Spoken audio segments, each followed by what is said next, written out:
I'd like to welcome everyone to the August board meeting, our regularly scheduled board meeting. We are back in person and live at Lincoln Center.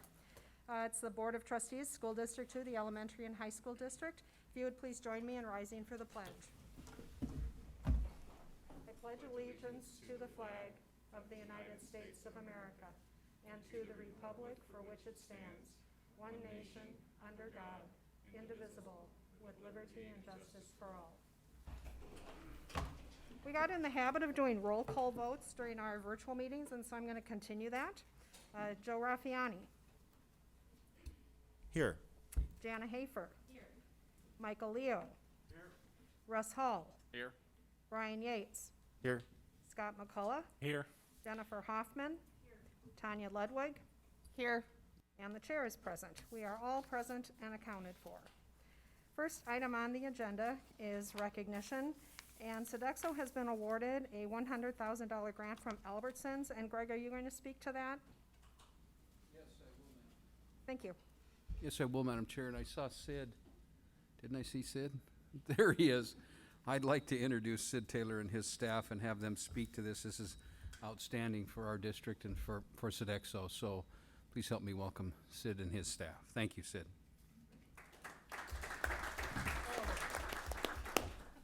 They're applauding for Elizabeth here. Good evening. It's nice to see everybody in person. I got a nice chance not to see the beautiful decorations in all of your homes, so online. But it's great to be back in person with everybody. So we were very fortunate. I can't take the credit for it because Elizabeth Terrell is the one who actually has been my grant getter during this whole COVID process. This particular grant that we received was Elizabeth applied for it from the Albertsons family of companies, and it's what it was a grant for us not only for the COVID feeding but also to expand our summer food service to the areas of families that are in need. So what our plans are with this generous donation is we're going to be purchasing like a food truck where you can actually drive it. And then we'll be able to, over this whole emergency meal service, we've learned that the more mobile we can be, the better it is, because we can actually access a lot more area in the community with minimal staff. So that's one of the things that we're going to be purchasing is that truck, which will be able basically kind of like you've seen a food truck, where you can open up the sides and we can serve meals out of that truck. Not only during the summer, but we're also going to be using this during the school year. Like if an elementary school has a field day, we could serve lunch out of the truck and make it a lot of fun for the kids to come, be out in the field playing and be able to come up to the trailer to get their lunch. So, a couple great things. Albertsons has been very gracious with this grant. I was very surprised. Elizabeth came to me and said, "Oh, guess what? We just got $100,000 from Albertsons." I said, "All right, let's go shopping." So, but no, it was for this what she applied for. So, kudos to Elizabeth. But not only did Albertsons give us a grant, we also got several $1,000s. I believe I just keep seeing checks show up from Generation Youth. And it's going to be used for, it's tied to each school for us to be able to make the necessary changes that we need to do for COVID. So a lot of these are going to be, everything has to be packaged. So that's a great expense that we have to do. So that's going to be used a lot for that, to help with that. And then finally, No Kid Hungry has generously given us $23,000. And No Kid Hungry, what we've done with that is we've purchased a food trailer already with that. So now we're going to have two. We're going to have a truck and a trailer to go around the community, and our 406 food fix. So that's the excitement that we have to share from food service. So Thank you. Thank you. Thank you. Great addition for our district. So thank you, Sid. And so that brings us to the suggested action, which is to recognize Sodexo's recognition. So may I have a motion, please? So moved. A motion by Joe Raffiani and a second? And a second by Jana Hafer. Is there any further discussion, comments? Wonderful, congratulations. We appreciate your outreach into the community. So I will call for the question. All those in favor signify by saying aye. Aye. And those opposed? And the motion carries. So that moves us on to the communication from the public. The board continues to recognize the value of public comment on educational issues and the importance of hearing from members of the public in its meetings. The board also continues to recognize the statutory and constitutional right of the public to participate in governmental operations. The board encourages members of the public to participate in and express opinions about issues important to the district. This pandemic has interrupted virtually every aspect of our private and public lives, but the board remains committed to providing a platform in which it can operate while enabling the public to observe the board's work and provide comment on public education and Billings. Starting August 17th, 2020, the board will meet in person, as we are, in the boardroom in the Lincoln Center, and the board will comply with the governor's orders. We are masked and will be appropriately distanced. The superintendent and a limited number of those he deems necessary for the meeting will also be present in the boardroom. The board will plan to continue to broadcast its meetings live via Facebook. As of August 17th, board meetings will also be broadcast on Community 7 Television, Billings' only public education and government access channel. For the August 17th meeting, the board will accept public comment in two ways. First, the public can submit comments through the method it has used over the last few months when it met virtually. The board will accept public comment through our Billings Public School portal starting 2 hours preceding the meeting and concluding 30 minutes before the start of the meeting, which we did today. Public comment, again, will be submitted in electronic format using the Google document provided on the district's webpage, and submissions will be screened and read verbally by our district clerk. Second, for today, members of the public may offer verbal comment to the board via a Zoom connection set up in the Lincoln Center auditorium. Members of the public may observe the board meeting via electronic means in the Lincoln Center auditorium as well. As during pre-pandemic in-person meetings, I will direct public commentary to ensure an orderly progression of the meeting. This direction may include setting a time limit for public commentary, which is typically 3 minutes, on any particular item. Anyone wishing to offer comments to the board via the Zoom connection must sign in and fill out the public comment form available in the auditorium. This will allow me to recognize you before you address the board. Then after today's meeting, our meetings will plan to continue to be broadcast via Facebook and Community 7 Television. Public comment will be received then only via the in-person connection in the Lincoln Center auditorium. The method of public comment used over the past few months, written and read by the clerk, has worked fairly well, and the board appreciates the clerk's effort to convey the messages received completely and accurately. And I very much appreciate Craig's many public comments that he has read. We have had at some meetings over 100. And as we've gone through this virtual portal, we have had, I believe Superintendent Upham said we have had over 1 million hits to our video messaging. So it's very encouraging that the public has been as engaged as they have been. The board does prefer to hear directly from members of the public, at least to the extent that our circumstances allow. So I do ask the public to continue to exercise patience as the district works through the logistics of providing a safe environment for board members and staff and providing a safe and effective means of receiving public comment. The observation part of the board's business is fairly easy. The public can watch the proceedings in the relatively safe environment of their home, again via Community 7 and Facebook. Receiving public comment in a safe and effective way is a bit more complicated. The board remains committed to receiving public input and will continue to evaluate the logistics of doing so. Consequently, the method of offering public comment may change until life returns to a relative normal or post-COVID, as we are all hoping. The board will keep the public informed about observing meetings and offering comments to the board through the district's website. And with that, I will ask Mr. Van Ice if we have received any public comment via electronic format and through our Lincoln Center auditorium. So Mr. yes. Van Ice. Yep, Madam Chair, we have 5 submitted through the electronic form.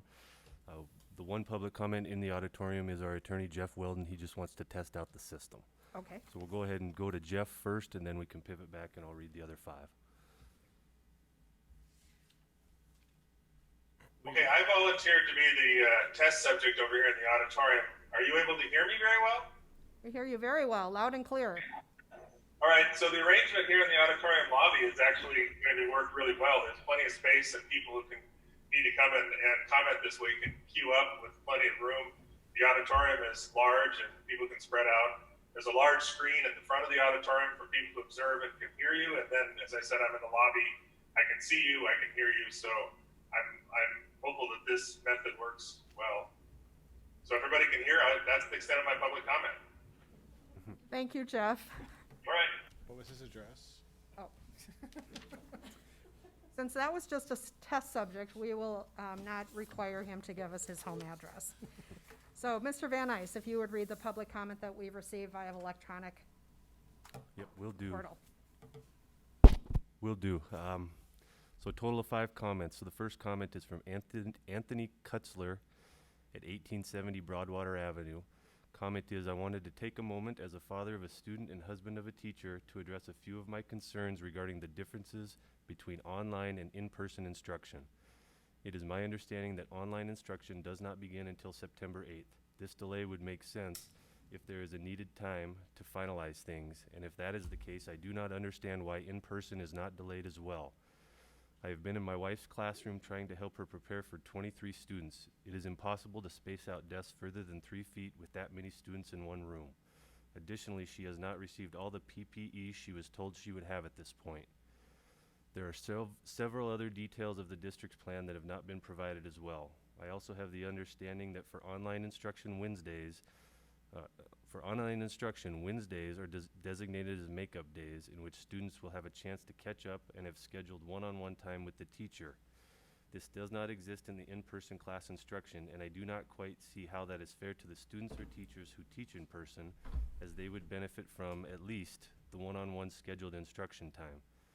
As a final note, I have to express my disappointment in the communication the district and board employs for all of this. Many times teachers are finding out details about their job via the board meeting itself. Parents as well are out of the loop on many things such as the details of online instruction. Had more parents known about the start date delay or scheduled makeup day, more may have opted for that, which in turn would fix the issue that many classrooms are not much smaller than before. Thank you. Okay, the second comment is from Kristen Burge at 1742 Alderson Avenue. Dear Board of Trustees, I am writing to you as both a parent and a teacher in Billings Public Schools, and I implore you to delay the start of all instruction until September 8th. It has been made known over the weekend that remote instruction will not begin until September 8th, with those teachers who will have the opportunity to teach remotely receiving 10 days of training and in service before their start date. I take issue to this for the following reasons. Number one, the teachers who are going to be teaching in person are still waiting for answers as to what our day-to-day is going to look like. A prime example of this being that within just the past hour, a decision has been made regarding block scheduling in middle and high schools. In-person staff are being told that they may be moving, but won't know until later this week where that will be. Anyone who knows teachers knows that by now many hours have gone into getting ready for the start of the year. At this point in time, many of us are frozen, not able to do anything out of uncertainty. Staff is back in the buildings in 3 days. 3 days, and we still don't know what in-person instruction will look like. As a parent of 4 kids attending Billings Public Schools, I also have yet to have communication from their individual schools as to what to expect in sending them back. I am very aware that some schools have communicated plans with their parents, but many have not. There is too much unknown and too much yet left to plan. We need more time. There are still far too many unknowns and too much remains unsettled to realistically believe that we can begin in just one short week. Number 2, there is also great concern about the disparity between remote teachers and in-person teachers. Those of us who are going back to the classroom in person are assuming all of the risk in doing so, yet remote teachers are getting more time to prepare prior to their start date and additional training. When, if schools are forced to close again, will the rest of us also get those 10 days of training to teach remotely? I feel like the district has done a great job focusing on the remote learning piece and getting the ball rolling for those teachers and students. Please give the parents and staff who have chosen in-person learning the opportunity to develop the same level of preparation. Thank you. Okay, the third comment is from Tori Wardrip at 1288 Yellowstone Avenue. Dear Board of Trustees, I am commenting on behalf of myself and many concerned colleagues to ask you to balance the inequities between the remote teaching schedule and the in-person teaching schedule. We ask that you delay the start of all instruction until September 8th. It has been made known that remote learning will not begin until after Labor Day, while those who have accepted the risks of returning to the classroom still have not been provided a schedule, guidance, or answers. We have been asked to consider a schedule that cuts our prep time by 300 hours per week, while the remote schedule includes an entire day weekly for planning. We ask, how is this equitable in the eyes of the board and the union? We are concerned for the safety of our students and ourselves and are confused about the clear inequity of the remote teaching plan versus our own, or lack thereof. We are frustrated by these discrepancies and ask to be provided the same opportunities to plan and prepare for a safe return to the classroom with our students. Okay, the fourth comment is from Sarah Rackeye at 4103 Rimrock Road. On March 16th, the first day schools around Montana were closed. There were 8 active COVID-19 cases in the state of Montana. There was much unknown about this new disease, and students, teachers, and parents weathered a chaotic spring of distance learning. Today, there are 648 active cases in Yellowstone County alone, with estimates of many more unconfirmed cases. There is still much unknown about this disease, and yet 5 months since the initial shutdown, the in-class plan presented to parents and the board encourages a return to instruction on August 24th, despite the fact that COVID-19 cases in our area continue to rise. The school board meetings, Facebook Live sessions, and communication from the district this summer have left many parents frustrated and discouraged. Parents and teachers were not given the opportunity for feedback on the plans presented, and a potential hybrid option was deemed too complicated to explore. The in-school learning option involves mostly depending on hope that everything works out without much of a concrete plan B for if it doesn't. And although an online-only option is offered, it was downplayed from the start as a less robust secondary alternative to in-class education, leaving parents with trouble visualizing how the process will work. As a result, many of us continue to be worried about the safety of our children and school staff and are left with unanswered questions, including, if a teacher is quarantined infected, who will take over their class and for how long? What happens if there aren't enough substitutes? Understanding that Riverstone will be doing contact tracing, if COVID-19 test results take many days to come back, what is the plan for the rest of the potentially exposed cohort during that waiting period or after a confirmed positive case? What happens if Riverstone can't keep up with contact tracing? How can social distancing occur in a classroom with nearly the same number of students as usual? What percent of test positivity or community spread would force a switch to online for everyone? Are there plans in place for a switch to online, or will it be a scramble like the spring? I'm a huge proponent of public school education. I value the work and dedication of our teachers and administration, especially during this difficult time. We all want the same thing, a safe and excellent education for the young people of our community. But until the virus is under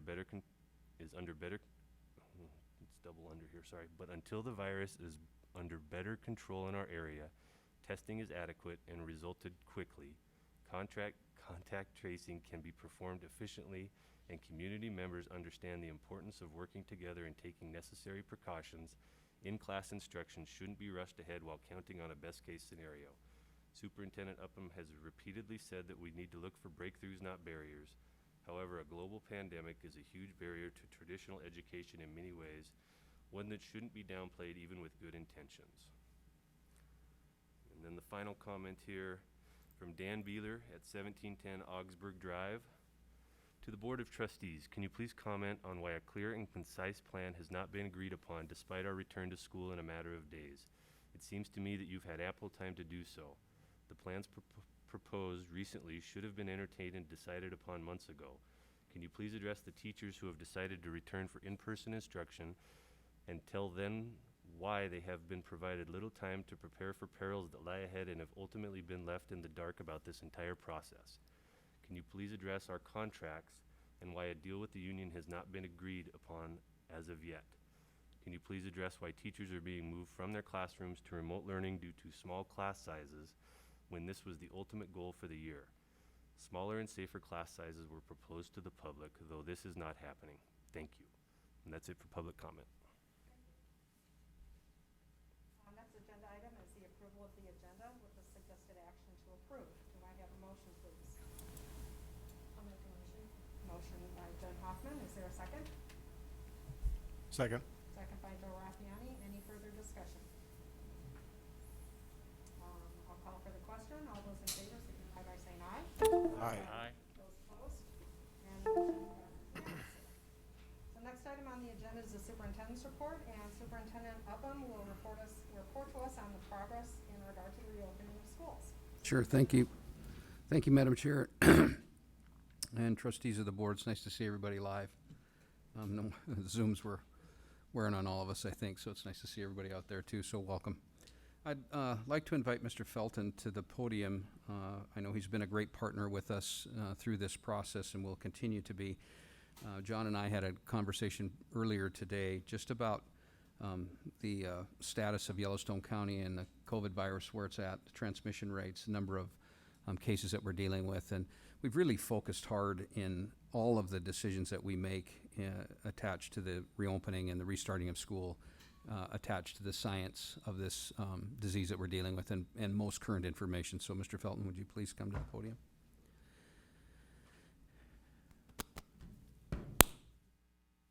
Thank you. It's good to see you all, other than your little pictures in the squares. So let me just give you kind of an update on where we are. I think that the starting point for this has to be, and I know that everyone would really like certainty and clarity. That's just not the world we live in. So let me give you an example of this. Today, CDC issued a new guidance for schools. Some schools have opened around the country. Some are opening very soon. And this was, quite frankly, not a trivial change in the guidance. The CDC now, as of this morning, is recommending that schools not do on-site screenings of students when they come to school, which many schools have built into their processes. So this, I completely understand that we would all like more certainty, but we sometimes, in sort of a tongue-in-cheek way, say that this is a rapidly evolving situation, but it simply is. 10 months ago, we didn't even know this virus didn't even exist, right? So it really is pretty dramatic how rapidly things have changed. In terms of where we are as a community, you've all seen the case counts. Some days they're larger, some days they're smaller. Today we had 11.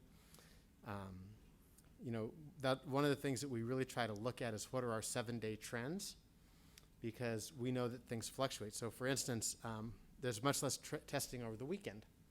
So Mondays are typically low days for us. If you trend over 7 days and you look at the 7-day average, you sort of even out that fluctuation. Last week on Tuesday, I think it was Tuesday, we reported 74 cases in Yellowstone County, and that was following 21 on Monday, which was a fairly high number for us. Of those 95 cases, 77 of them were old cases. There was a reporting glitch, and some cases that were actually positive didn't get reported to the state health department, so they didn't get reported to the local health department. So some of those went back to August 1st. That one day, particularly that 1 day bolus of 74 cases, really impacts that 7-day trend for a week, right? So it's not an exact science, and quite frankly, I think everyone in your position and our position wishes it was.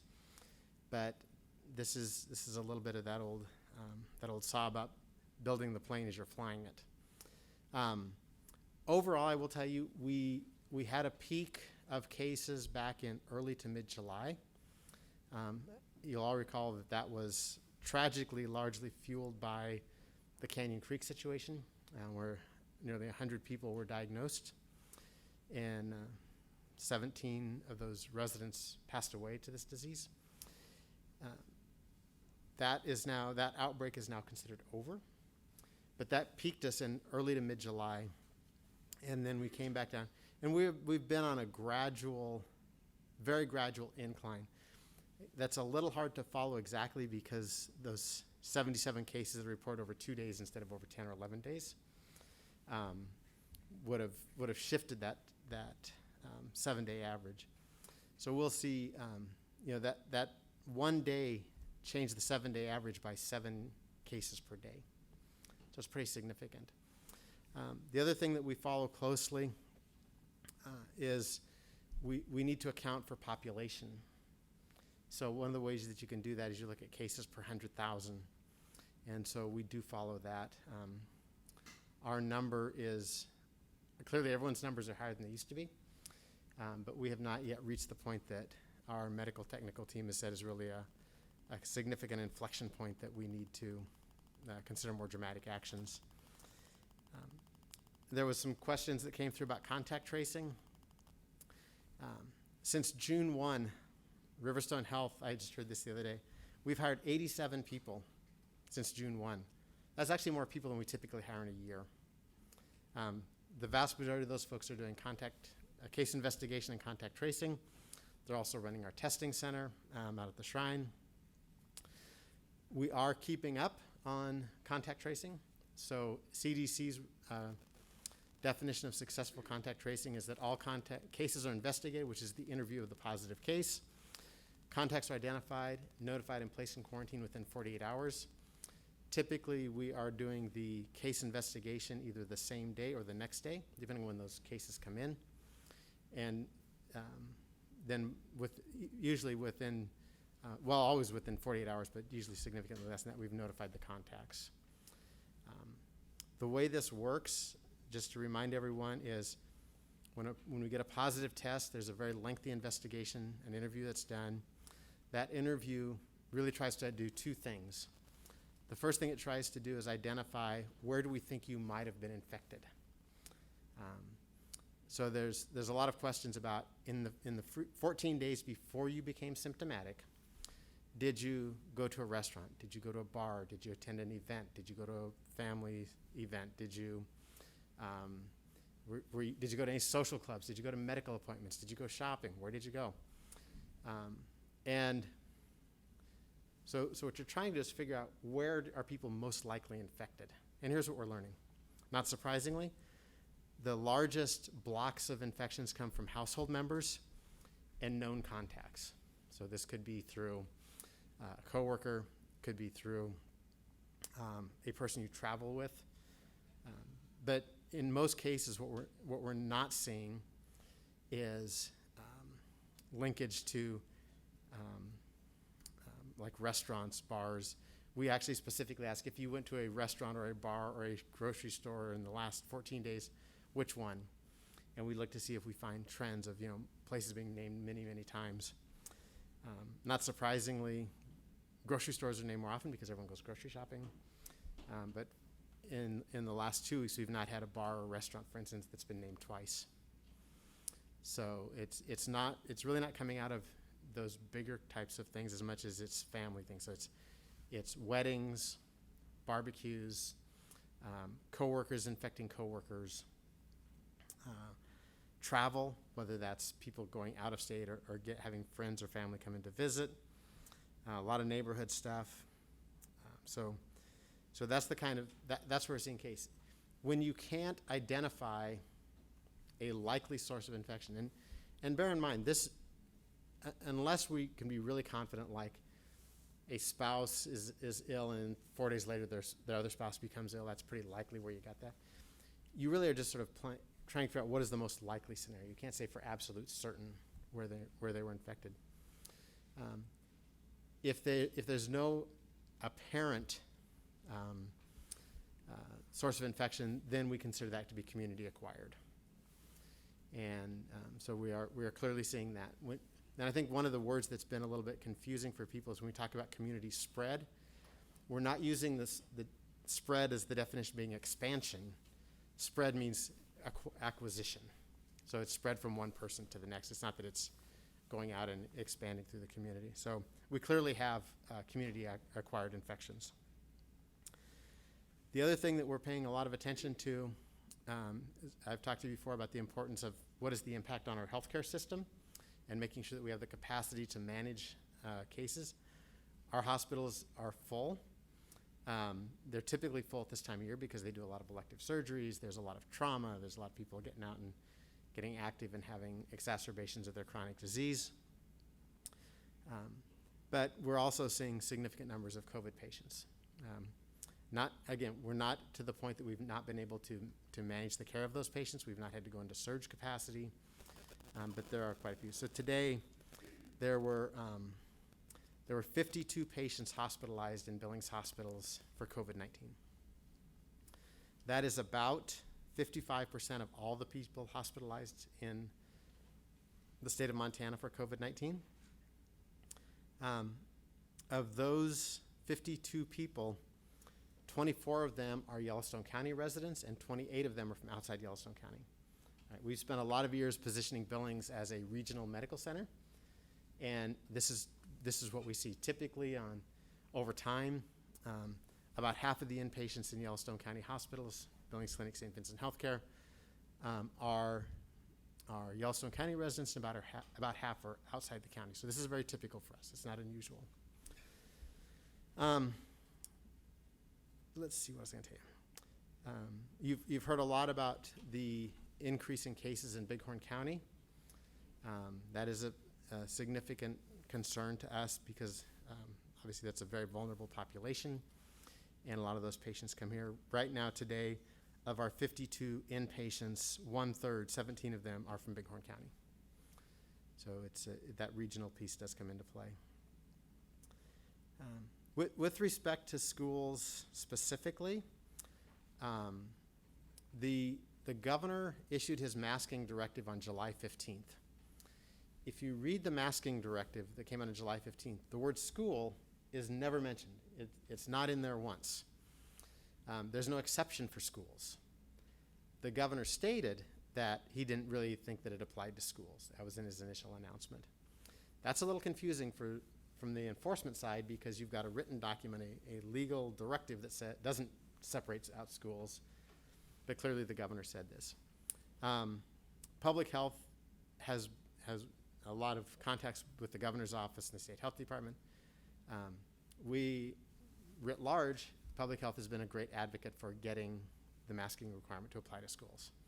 I've met with and talked to a lot of school board people and school superintendents over the past month, and several of the superintendents have said, "Well, I sure wish we could. I wish we had a requirement because I don't think our board would go for it, but I think it'd be helpful in school."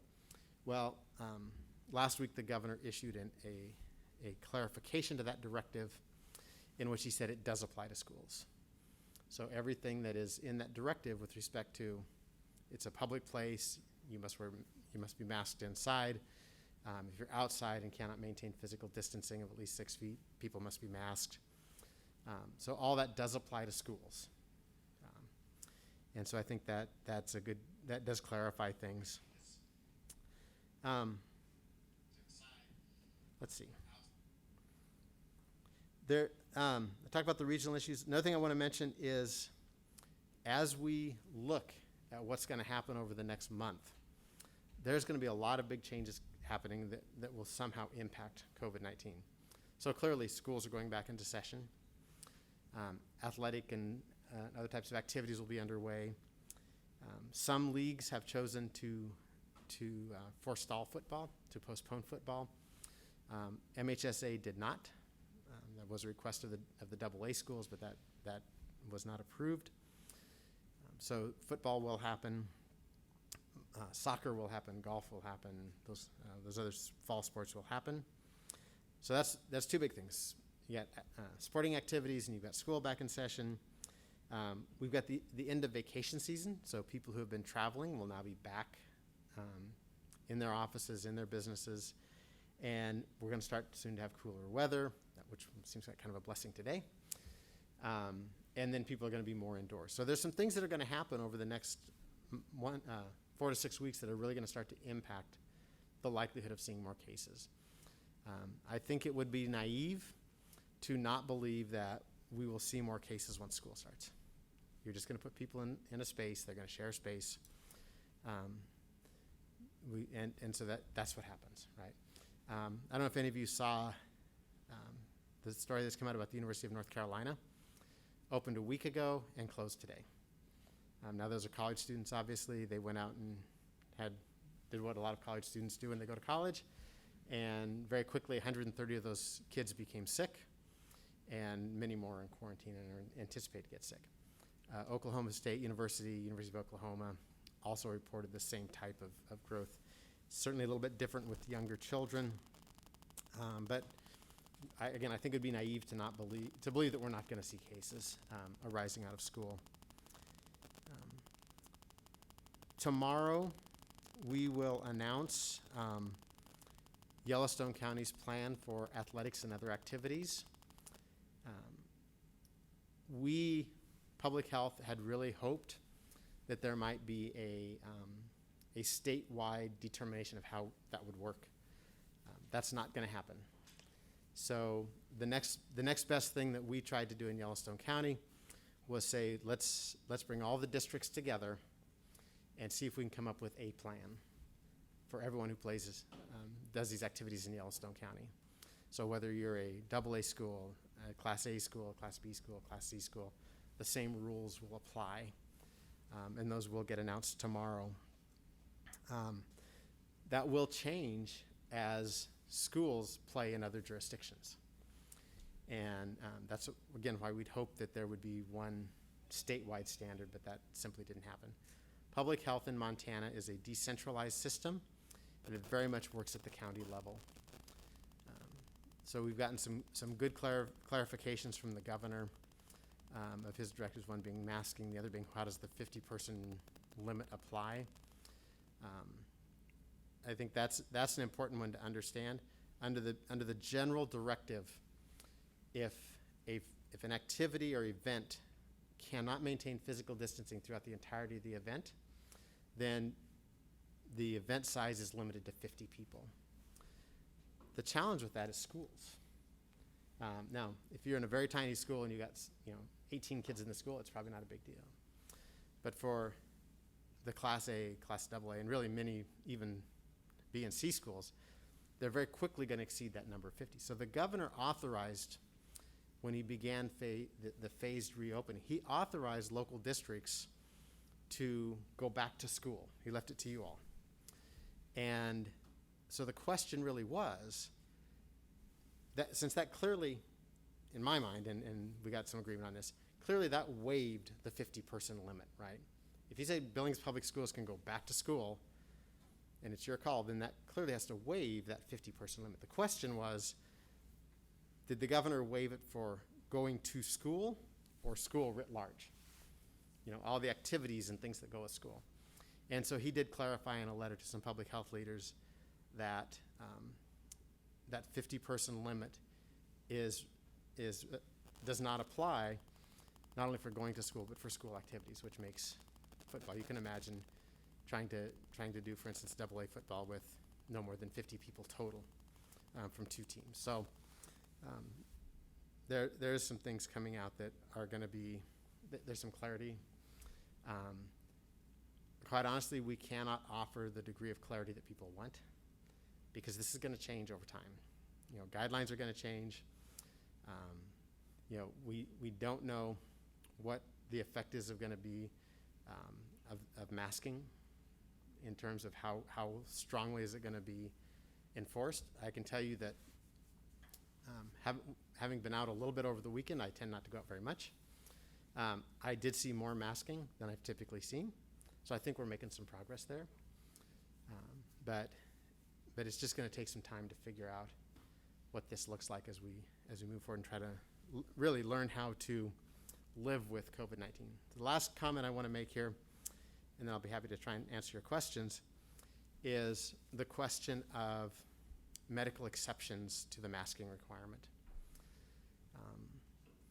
A lot of people have said, if you don't wear a mask, we'll assume you have a medical problem. And the governor did say that is not the way he intended that to work. In speaking with our physicians, there are really very limited medical reasons that a person cannot wear a mask. There's some interesting studies, and I'll just tell you one of them that I think was particularly telling. What people worry about is three things: not getting enough oxygen in, not blowing enough CO2 off, and sort of rebreathing your own virus. well, rebreathing your own virus kind of goes away because it's in you, right? It's already there. It's not like that's creating new virus by rebreathing. The question of does a mask like this or any other kind of mask limit the amount of oxygen people get in? So some studies were done where up to 5 masks were piled on top of each other, and what was monitored was blood oxygenation level as well as CO2 levels. And with up to 5 masks piled up, oxygen did not decrease and CO2 did not increase. So it's not like people are chronically short of breath by wearing a mask. And it's uncomfortable, it's hot, people don't like it, but there are really very limited medical exceptions that really are true reasons not to wear a mask. I'm sure we'll hear a lot about that, but that's what our physician staff are telling us. So with that, I'd be happy to try and answer your questions, and so here we go. I'm sure there'll be a number of questions from the board. I would just say with the broadcasting to the auditorium, we may get some feedback with our microphone, so if you would turn your microphone on when you're asking the question and then turn it off at the conclusion of your question, I think that will be helpful. So with that, questions from the board, if you'd raise your hand, I may just go down the line. Mr. McCullough. I appreciate your comments on uncertainty. That makes sense to me. If I'm correct in my memory, and it's possible I'm not, back in March we started talking about a second wave that was going to arrive in the fall. Has that notion of the second wave disappeared, or is it still out there in the medical community? Yeah, for Montana, we never really had a first wave until what we're seeing now. The case counts were so low initially that really this is effectively what you'd consider the first wave. For communities and states that have had those high peaks and have come down, there is concern that that's going to come back up. We've seen that in Europe and other countries where that had, for a lot of reasons that are related to their social and economic and political structures, they could have a more stringent lockdown, if you will. As they've reopened, we started to see cases rise. I think one of the things that's going to be difficult that we've talked a lot about is, and this is particularly an issue for schools, we're going to soon be into respiratory virus season, right? We're going to have the usual coughs and colds. We're going to have influenza. We're going to have RSV. And now we're going to have COVID on top of all that. All of them share a very common set of symptoms. So one of the challenges we have is testing. And all of us locally are trying to build our testing capacity. So for instance, Riverstone Health has ordered a number of rapid test machines. They're 3 to 4 months out to get delivered. So we will get them. It's actually a really pretty slick way of doing it because you can test at once for COVID-19, influenza A, influenza B, and RSV. So you can really take a sample and do a little more than saying, not only is it not this, but it is actually this. That will speed up testing. Right now, for people who are symptomatic, tests take 24 to 48 hours typically to get back. Asymptomatic contacts are longer than that. So it's not the inability to collect the test that's problematic. It's just the throughput capacity. So that continues to be something that's going to be significant for schools because we clearly want to remove from the mix people who are ill. Some proportion of those folks will have COVID-19. Some proportion of those folks will have basic cold and flu bugs. But we really do need to continue to work on building that capacity. Thanks. Other questions? Joe? As always, thank you for attending, and at least for me, and maybe for a lot of other people who have been watching, the information you're sharing with us may be disseminated in other ways, but this is how I'm getting most of the information directly from you, and I really appreciate the opportunity to ask follow-up questions. I hear a lot of the things that you're saying, and then I also, of course, listen for the things that you're not quite saying, and so I want to ask some questions about both of those.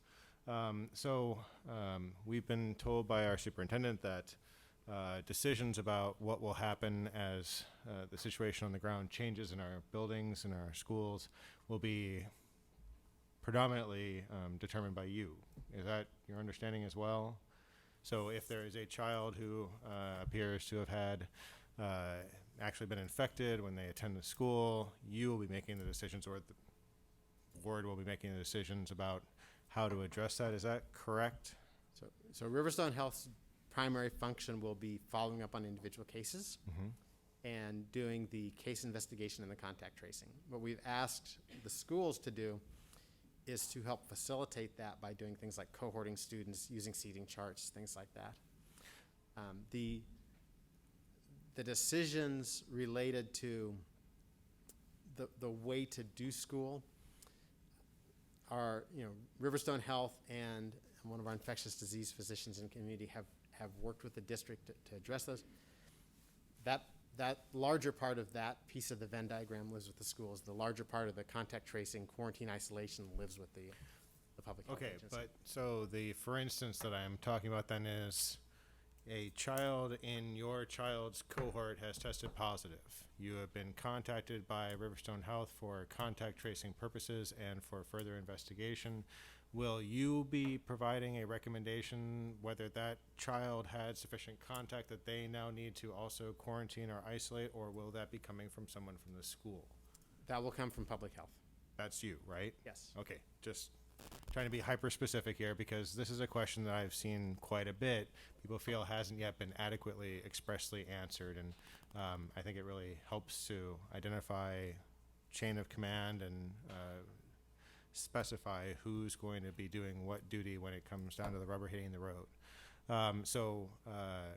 Have you set a metric, for example, of a positivity rate that would be, what would trigger some kind of a response from you, either with a positivity rate within the schools or within the community? Is there any measurement like that, or is it much more fluid than that?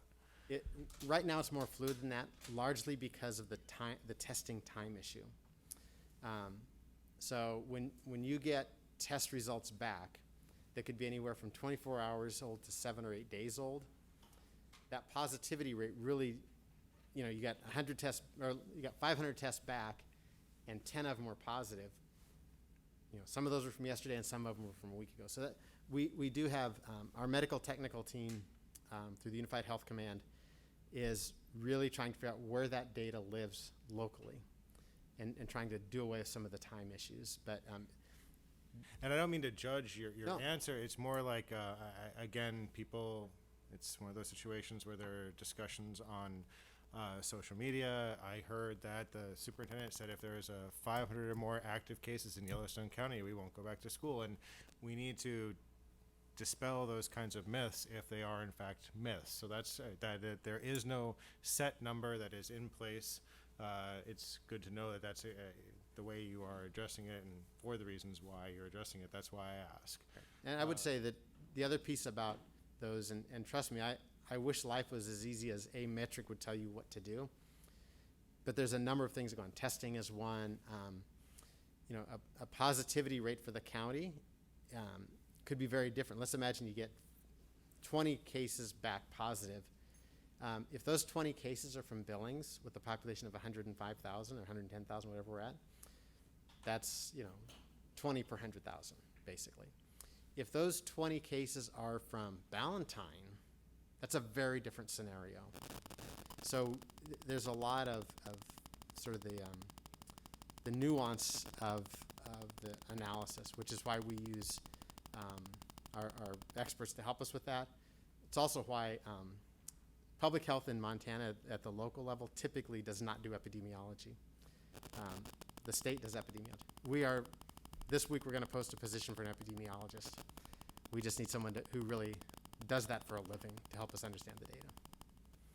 And so similarly, we have heard you previously mention if you are symptomatic and you are referred for a test, you can expect the results within 1 to 3 days. Now you're saying it's more like 1 to 2 days, I think, if I'm hearing it correctly. And then if you're asymptomatic and you're referred for a test, or you participate in mass testing, that previously you had said that we had gotten up to 14 to 30 days. In other words, a non-therapeutic, not very useful diagnosis. Is that still the wait period for the asymptomatic folks, or is that, I think you said that was closer to 7 to 10 days now?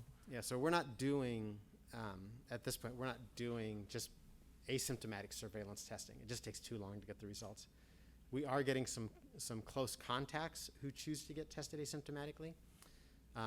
We don't recommend that. I think the reason that people want to do that is they're in quarantine for 14 days. They think if I get a negative test, I get out of quarantine. That's not true.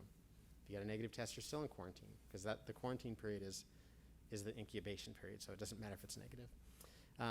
We really would like to go back to doing more surveillance testing, but it's got to be meaningful. We've got to be able to get the results turned around in a time period that you can actually do something with it. So then that brings me to my next question, which is the rapid testing machines. I recall vaguely that you mentioned previously that Riverstone had purchased, I think, 5 of them, and excuse me, back in either July or June. There have just been so many board meetings I don't remember anymore. You had said that it was about 3 or 4 months out, and so I think that I was under the impression that you were expecting about 5 of those around October-ish. Is that still sort of? We still think that's about the right time frame. Yes, we've ordered them. Okay. Is Riverstone the only entity in Yellowstone County that's purchasing those machines or ramping up their testing capacity, or is MSUB, like U of M is, or is any of that happening as well? Yeah, both hospitals have ramped up their testing capacity. MSUB is looking at getting into doing some testing. So as entities go, just to be clear, again, in case this is where people are getting that information, St. V's, Billings Clinic, and Riverstone are 3 different entities that are ramping up their testing capacity? Yes. Okay. When you were talking before about how the CDC had changed their recommendations just today so that they aren't doing, forgive me. Symptom screening. Correct. Is that the temperature checks? Yes. So the stuff that we already said wasn't going to be part of our reopening is now what the CDC is also saying is right. Right. They're recommending that, CDC is recommending that the communication be very strongly to parents and families, that you need to really monitor your kids and don't send them to school if they're ill, rather than having that screening go on at school. So we're reiterating that to everyone watching again right now, because that's a really important message, right? Just saying that out loud. Thanks very much for your time. Additional questions? Jennifer? Madam, Jen, Okay, and then so- Mike. Just to follow up on one of Joe's questions, if someone in the cohort tests positive, does the entire cohort then have to quarantine for 14 days? How about not necessarily? That's the right answer. So what you look at is the definition of a close contact. A close contact is someone who has been within 6 feet or less for 15 consecutive minutes or more during their infectious period, which begins 2 days before symptom onset. So if you can imagine a group that is, let's just use a 10-foot table. Okay, we're sitting around a 10-foot table. Those people across the table from me, if we all stay in our seats, are not close contacts. Out this way a little bit they are. The other thing I would say, because this has been a big issue that we've gotten lots of questions about. So the question is, if we add masking and or we add plexiglass barriers, does that eliminate the need for quarantine for those close contacts? And right now the answer is no. We have to look at those barriers, the mask and the plexiglass serve a different function. Okay, they're not changing the definition of who's a close contact. What they are doing is reducing the likelihood of transmission, reducing the likelihood that those people who are quarantined will actually become ill. But right now, in the world we live in today, those barriers do not change the definition of who goes into quarantine.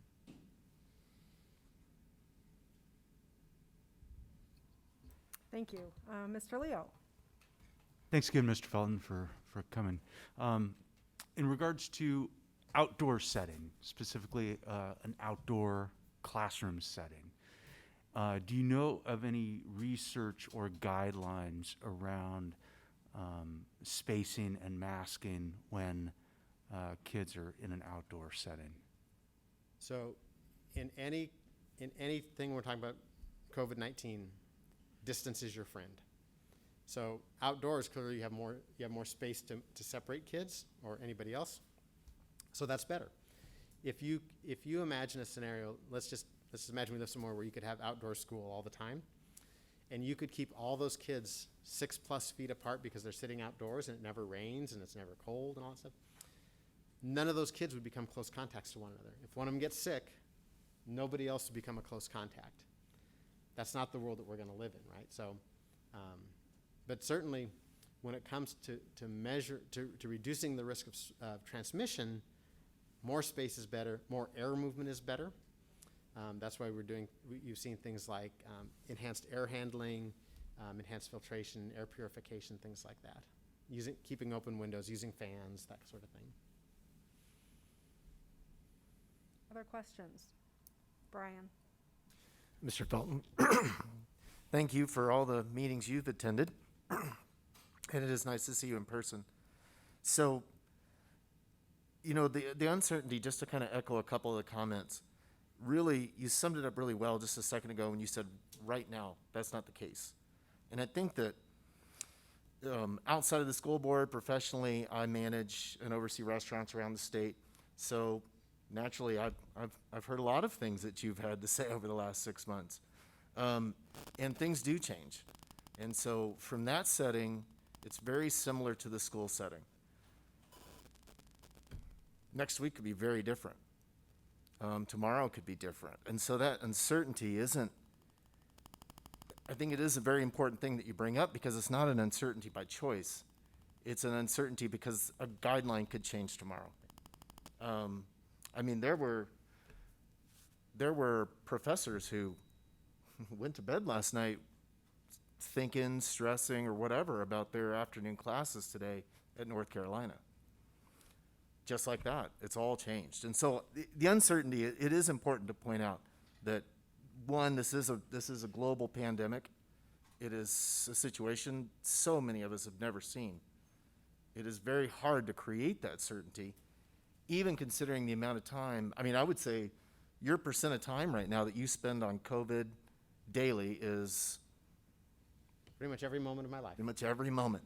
So of that percent, what amount, if you think about a day or a week, what's that percentage like of new things? You know, so you come into work tomorrow on a Tuesday, and all of a sudden, wow, now I'm answering a new set of questions. I mean, how often would you say that happens in this scenario compared to other virus outbreaks? It's far more frequent with this, and I think one of the main reasons is, and I know this feels like we've been doing this forever, but this virus was identified in December of 2019. It hadn't been around for 10 months yet. So it wasn't like we started with an understanding. Think about influenza pandemics. We've seen small growth in influenza. We understand the influenza virus. We know how it behaves. We know what it's sensitive to. We know what we should expect from it. We know what its general transmission rates are.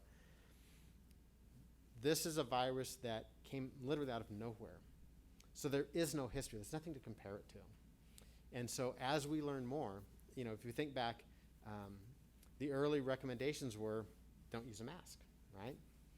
And a lot of that was because there wasn't adequate protective equipment that if everyone wore masks, we couldn't protect those who were most at risk. That's changed with the development of cloth masks and with more PPE and a better understanding of what the mask really does in terms of protecting others. So there's been very significant changes, and I think there will continue to be.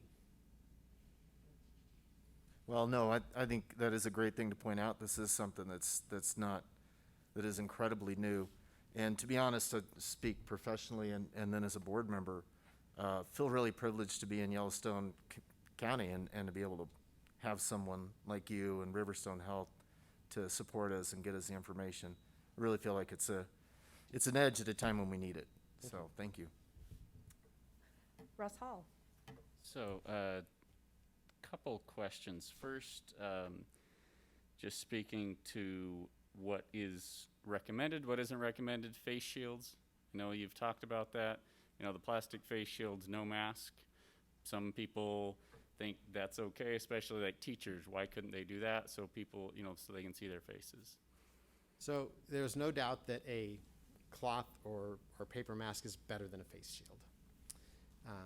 One of the things that I'm sure I've said to you, because I think I've said to everybody I know, is we don't any longer live in the world where we can always make the best, choose the best option, because most of the good options aren't really available.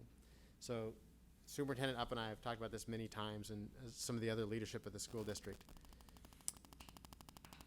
My view of public health is the well-being of a community, not solely its health status. Health status is really important, right? That's what we pay a lot of attention to. The well-being of the community, though, includes all sorts of things: economic, social, psychosocial, and academic is another piece of that. If you're looking at a situation, particularly with young children, where they need to see the teacher's mouth to understand how to make sounds and how to do that kind of thing,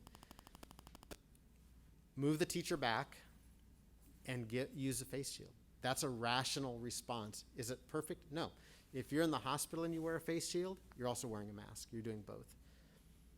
I think we have to go back to my same old saw, which is we cannot eliminate risk. What we can do is manage and mitigate risk, but we're not, the options to eliminate risk are not viable.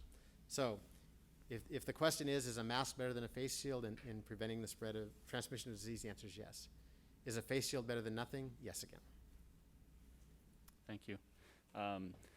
And then, I mean, really, the big question that I'm seeing, we've seen from emails to the board, I've seen in social media, why are we going back to school?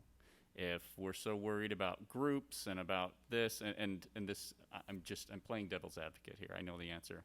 But if we're worried about groups, we're worried about infection, what could be worse than getting a bunch of people in one room at the same time for hours at a time?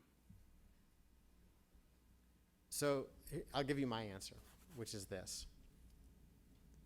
There is clearly risk of disease spread with bringing children back to school. You'll never hear me say that's not true. What I think we also need to contemplate, though, is what is the risk of not having kids in school? What about the kids who depend on school for food? What about the kids who depend on school to have an adult role model to help them understand how to get through life? What about the kids who depend on school teachers and counselors to manage very chaotic, hectic, dysfunctional lives?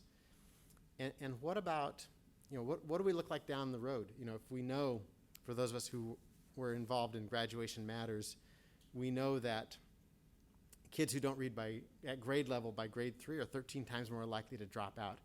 I've got a lot of worries about what the class of 10 years from now, whatever that's going to be, 2030 is going to look like. Because if we can't get them back in school, we know that some kids did really well with online and paid a lot of attention and kept up and did their work. Others did not. And then I'll finally say this to me, I had this conversation with the governor I think he called me Wednesday morning. Let's talk about what happened during the lockdown phase of this. There's certain things that were really clear. Calls to suicide prevention lines more than doubled. Alcohol sales went up dramatically. The number of domestic violence complaints to police went up dramatically. And in Montana, the number of referrals to Child Protective Services dropped by over 40%.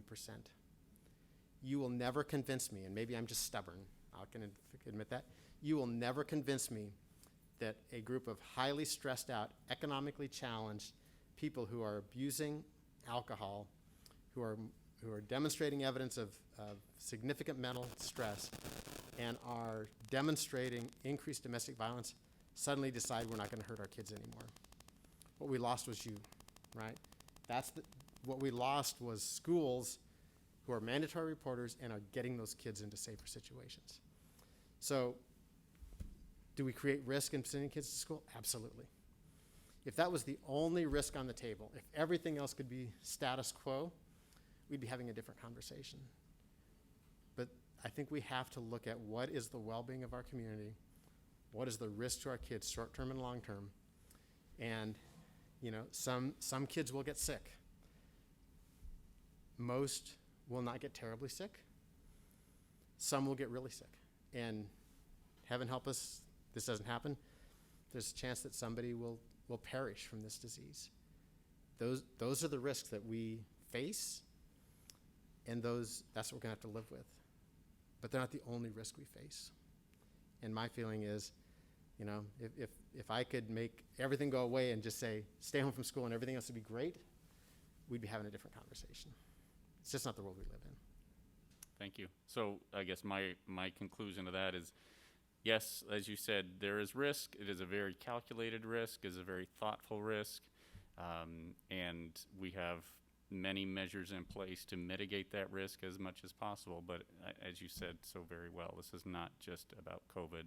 This is about well-being of the community. Thank you. Thanks, John. And Joe has one follow-up question. Sorry, and it didn't occur to me to ask, but the now that we've got a plan in place that we're putting in place, are you going to be working with the administration to identify low-hanging mitigation fruit? Like, can we figuring out where we're going to spend the money that we did receive in order to deal with the situation, perhaps that might, in say, older schools, are there better air filters that aren't hundreds of thousands of dollars but might actually add efficacy? Is that something that you'll be talking about with the administration? Yeah, I think we have a lot of conversations. The first one this morning was at 7:45 this morning. So I don't see that stopping. No.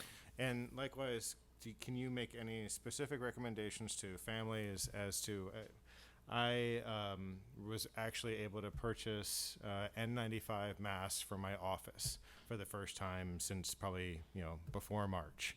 As those resources become more readily available, are there places that people should be looking to invest money?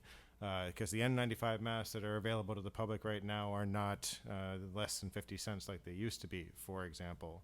And there's a lot of different quality products that offer a lot of different, hopefully not snake oil, but which of those can you, or in the future, will you be able to help parents understand what additional mitigation techniques would be worth investing their time and energy and money in? Yeah, I think we'll continue to follow the science. I think the N95 is an interesting point. In our healthcare environments, we don't put all of our staff in N95s. We put people in N95s who are involved in aerosolizing procedures. But I think one of the important questions, and this is something that's typically lost, did you fit test all your people with your N95, right? So you know how to do this. Most people see N95 and it's a good deal, but if it's not fit tested, then it's really no different than this. So we will continue to follow the science. We continue to make recommendations, and I don't see that stopping. I think that's just going to be part of our life for way longer than any of us would like it to be. Thank you. Any other questions? Well, I have a great board, and as they're asking questions, I'm checking off the questions that I wanted to ask you. One, though, that has remained unanswered is essential workers were still needed as of March. Folks were going to the hospital, physicians, paramedical, grocery store, et cetera, who needed daycare. Has there been a nationwide analysis on the incidence of COVID-19 in the daycares? I haven't seen a specific study in terms of daycares. I know that there have been several locally that have had a number of cases that have shut themselves down for a couple of weeks. I haven't seen a nationwide analysis, no. Okay. And you also mentioned that the county health officials are going to be, or have been in touch with the MHSA. Are all county health officials across the state of Montana in agreement in the decisions going forward on how it should be managed? No. So there's still some interpretation at by different county health officials. There's also elements of the applicability. For instance, if you're in a county with no active cases where even masking is not required, that's a different scenario. So I think there was stronger agreement among the local public health officers who are in the larger communities, because we have very similar situations. Right? We have more people. We're all regional medical centers, and we also, import a lot of people from surrounding counties. Montana is, sort of basically a hub and spoke sort of social structure. So you've got Billings and you've got people coming in from all the surrounding counties. So all of the larger communities share that. That's a very different scenario than, say, being the spoke side of that relationship as opposed to being the hub side of that relationship. Thank you. We did have somebody stop in that was unfamiliar with how to address the board, and so I will just share her question. What is the community transmission rate in Yellowstone County specifically, not just Montana's rate? And I think you spoke a little bit about that at the onset. Yeah, so we found, let me just look here real quick because I have that report.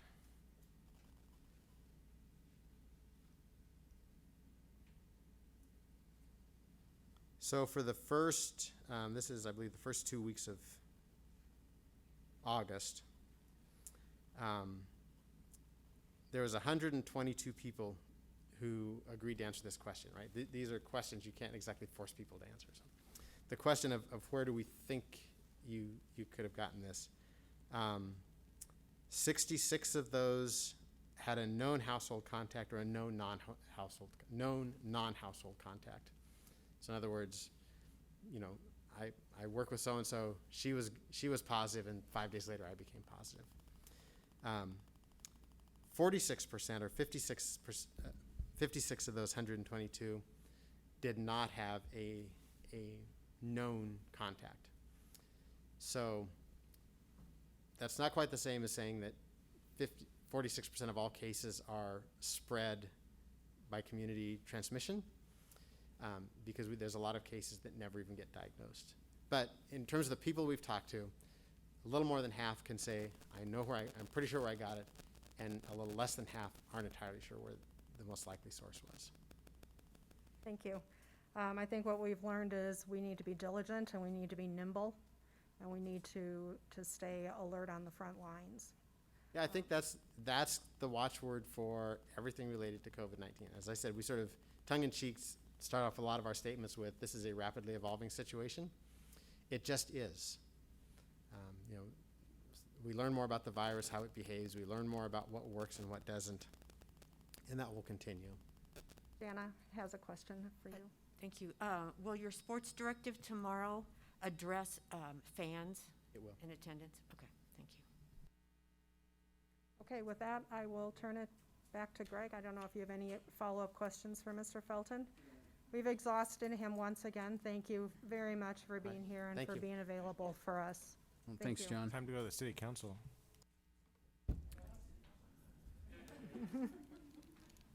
Thank you, Madam Chair.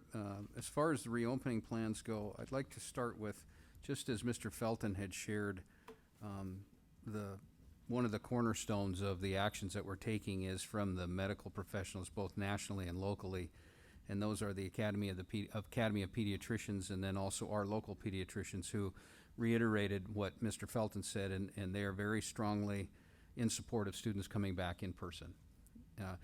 One of the frustrations with this entire planning process is like peeling Jell-O on the wall. And so what we've done from the very beginning is start with things that we know. So we know that the medical professionals want students back in school for the reasons that Mr. Felton articulated very clearly. We know that we have COVID health-related issues with both staff and students. We know that. That came into the planning. We know that the remote learning was a significant challenge for roughly 30% of our student population, not to mention the impacts that it had on the home. We know that. We know that traditional instruction is the most effective means of teaching and learning. We know that. And we know, and I can't express this enough, and I had one of those moments of truth in all of the conversations that I was having with the medical professionals as we were developing and designing the reopening plan. Masks do work. My anxiety dropped significantly after I had the opportunity multiple times to listen to the medical professionals tell me and the team of individuals that was building the reopening plan, masks work. Masks work, because I kept saying to them, listen, I have concerns about the inability or the challenges with physical distancing. I just do. I know how many students are in our schools, especially our large high schools. And through continued conversations, we need to understand that masking works, and we can find some solace in that. Is it a cure? No. But is it effective? It's extremely effective. So we can't lose sight that masks are very, very substantial. I want to remind everyone, especially on the TV, to continue to look at our reopening plan. That's at billingschools.org. The reopening plan is in draft form. It has been in draft form and probably will continue, as just a perfect example today of the CDC coming out and changing its guidelines specific to screening. That was a decision that we made much sooner, knowing that the challenges of having large groups of students come into our schools and stop and create situations that were unhealthy, and that's why we chose not to do that. There's also an FAQ portion to that website that's consistently being updated with frequently asked questions, and it's very, very, very, very well done. So I encourage people to look at that. One of the questions that I do ask Mr. Felton, and he answered it today, and we need to know this, and I'm restating this for the public, is that I ask him, John, are we approaching numbers, or are we at numbers where we would consider not operating school and moving into remote situations? And he said, no, we're not. And I will continue to ask those questions. And as he explained, certain numbers in different places create different situations. So just know that that conversation from our school district number 2 and the medical professionals, i.e. county health, is in constant conversation about the status of our county. I will communicate to that with you as trustees as to where we are. In saying what we know, I can surely empathize with the trepidation that's out there about how come we don't know this, how come we don't know that. I surely can. That's why I keep going back to this is what we know. We knew early on in this planning phase that we needed a remote setting. Now, to the extent, what was it? Well, that was prior to the increase, the exponential increase in the number of viruses that occurred in early, mid, late July. That created an entire pivot of our program going in. We planned to have remote learning, but we planned it to be very constrictive. Why? Because we know that a large percentage of our students didn't do well, and they did well on the other side. But we also knew, and we know now, that we have significant health issues by staff and students, so we're trying to create a win-win. As soon as the cases increased at a level that they did, then we opened up the remote side, knowing, of course, that if we can increase the number of remote learners, then that decreases the number of students in the live section, which helps on both sides, knowing that we are trying to create win-win. So as of right now, or when we gave the survey, this is just review to move forward so we have some context into where we are now. When the increase in interest for remote learning came forward, I then implemented a survey, immediate survey, for individuals who would express interest in remote learning. That survey had over 8,000 respondents, and it showed that roughly 31% of the respondents that filled the survey out said they would be or are interested in remote learning. Take 30% of 17.6, and that's roughly 5,000 students. That's a significant reduction in normal live instruction, so we felt pretty good. Now, when we got to the situation where we opened up the remote learning for actual registration, the most current numbers we had as of today, and it closed on Friday, and we extended that timeline because we found that a large group of parents could not maneuver through the parent portal attached to PowerSchool. They did not remember their passwords and so on and so forth. And I at this time, I want to stop and really compliment our leadership team and our support staff at Lincoln Center. Deb Turk in taking calls, thousands of phone calls, and answering questions for parents, not to mention our support staff, and Jennifer, I would share that with your people. They just did an outstanding job and have done an outstanding job. Right now, we've had 13,449 respondents on the registration process. Of that, 2,375 have registered for remote learning. The breakdown is as of this. Pre-K through 5th grade, we currently have 1,000 students that have requested remote learning. They are being scheduled as we speak.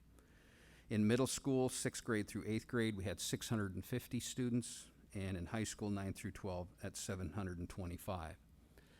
Now, the interesting piece about this is, remember when I told you from the survey that we sent out in mid to late July, that it showed roughly 30+% of the people that filled it out suggested that they would be interested in taking remote learning. The numbers that are holding right now are 17%, okay? Significantly less. That drew concern about the number of students on the live side, which led to a reinvigorated discussion about block scheduling. And so what does block scheduling give you? Well, if we go back to the initial interest in bringing all students back to school, then how do you control enrollments in schools by bringing everyone back? Because I agree, that's a big piece of this. I think the students need to be back in school as long as we can do it as safely as possible.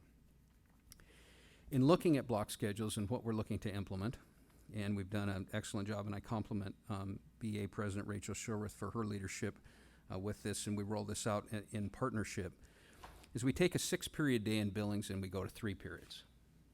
So it reduces the contact that teachers have with students, allowing all students to come. It extends the teaching period. So in the high schools, we move from a 57-minute period to a 120-minute period. And in the middle school, I don't have the minutes in front of me, but I'll ask Randy to speak to that. But in the partnership, when I saw that the enrollments on the live side were going to be higher than what we anticipated or expected, then it prompted this type of movement, this type of pivot, which we're used to. I know it causes trepidation, and I respect that. At this time, I'd just like to invite Rachel forward to just talk about the teacher perspective with the block scheduling and the work that's gone on. I do compliment her leadership with this, so thank you, Rachel.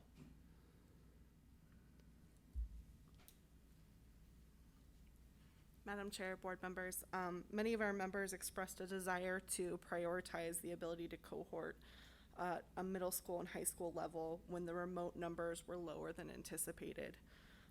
This block schedule was in response to that, and there were several prior versions, especially on the high school level.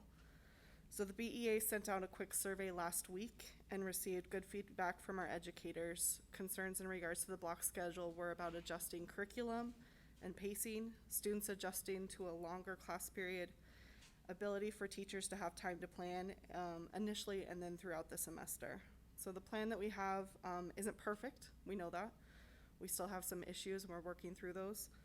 But both the schedules at the middle school and high school, I feel, balance the importance, and my board feels balances the importance of safety and education to the best of our ability that we can do right now. And then that number is about 55 minutes for a middle school. Now they're working at 120. Thank you. Yes. Thank you. Any questions on that?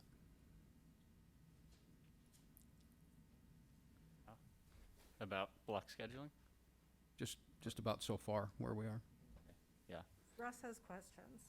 So the block scheduling, were you talking more about it now?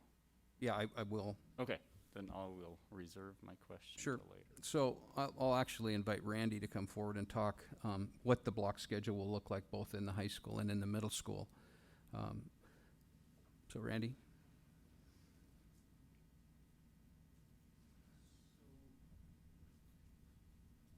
This morning I worked with Rachel for about 2.5 hours trying to come to some sort of resolution on how this could look that's acceptable on all parties in really focusing on cohorting with our kids. So at the high school level, what we kind of landed on and that we thought was kind of the best approach for safety-wise in maximizing our cohorting was running kind of AM classes and PM classes. So periods 1, 2, 3 would run for 2 consecutive weeks, and then periods 4, 5, 6 would run for 2 consecutive weeks, and it would just rotate through the first semester, and then we would reevaluate.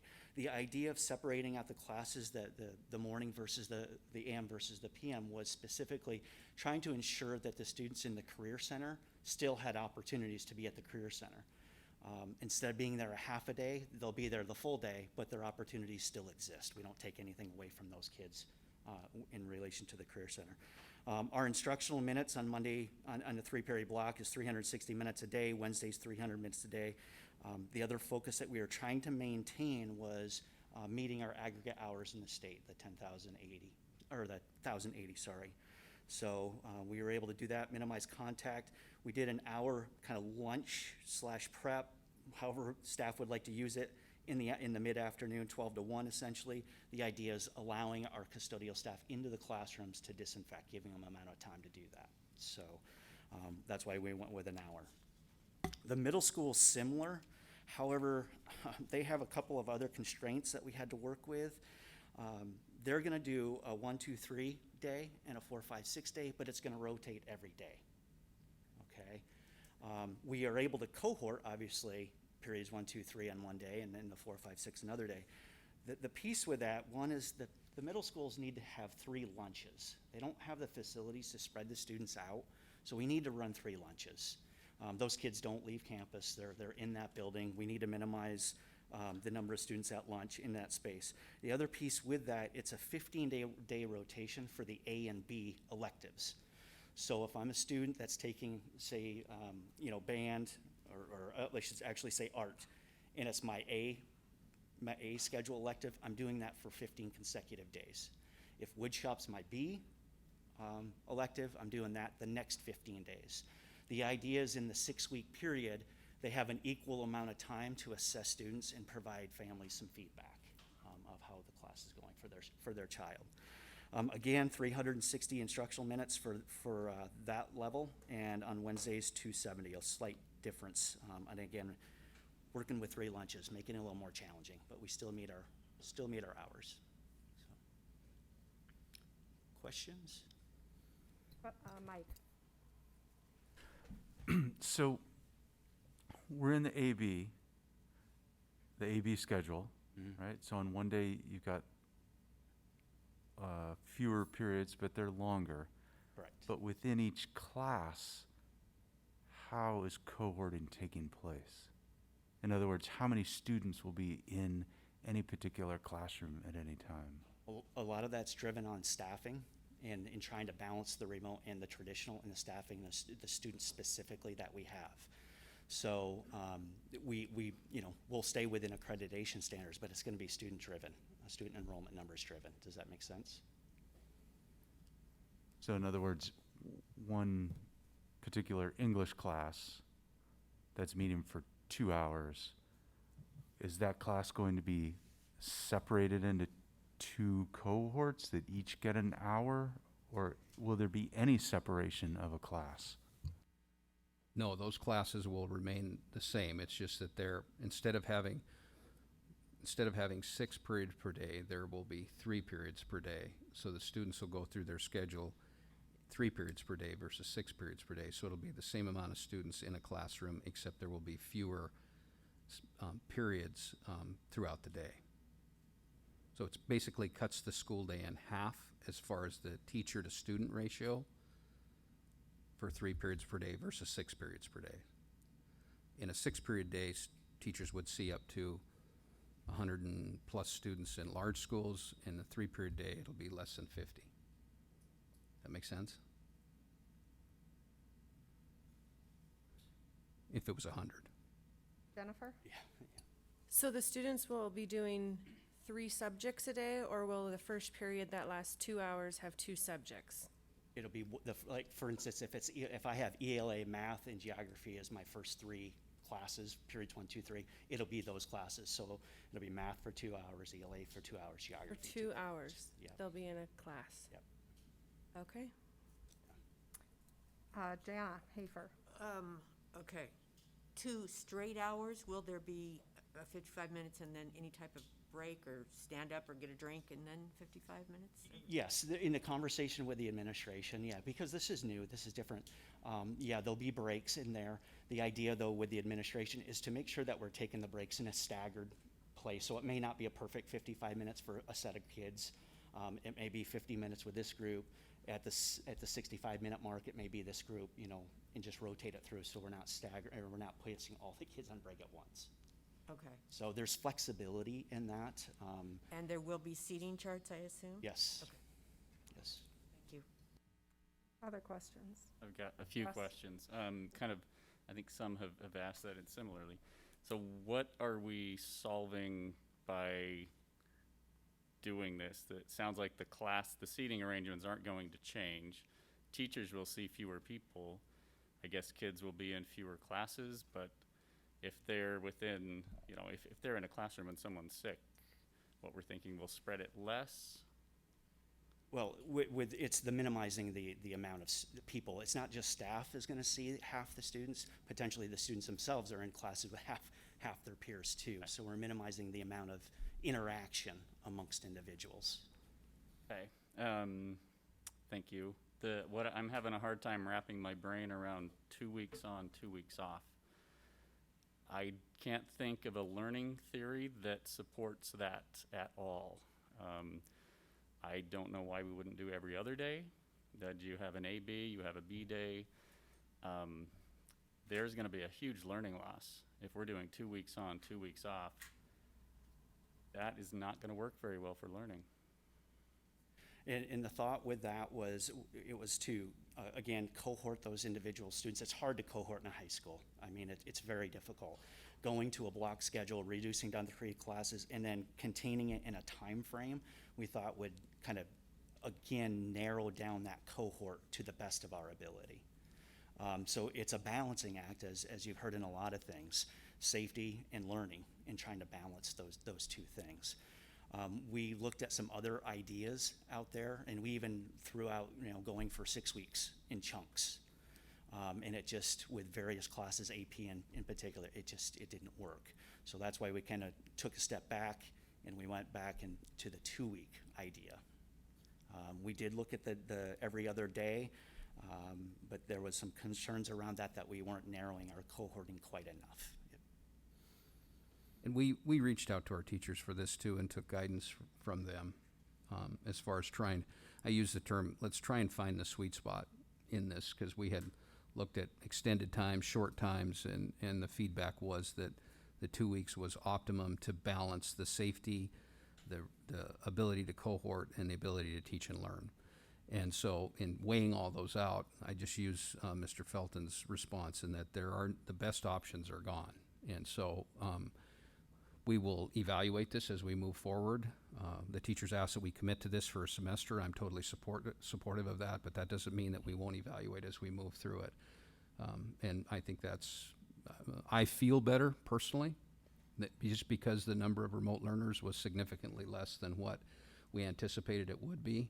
I was hoping that it would be in the 30% where we have 5,000 students. I think we would have been able to keep things as normal as we could on the live side, but with it being in the 17% range, I felt that the actions taken were appropriate on the areas of safety first and then learning second.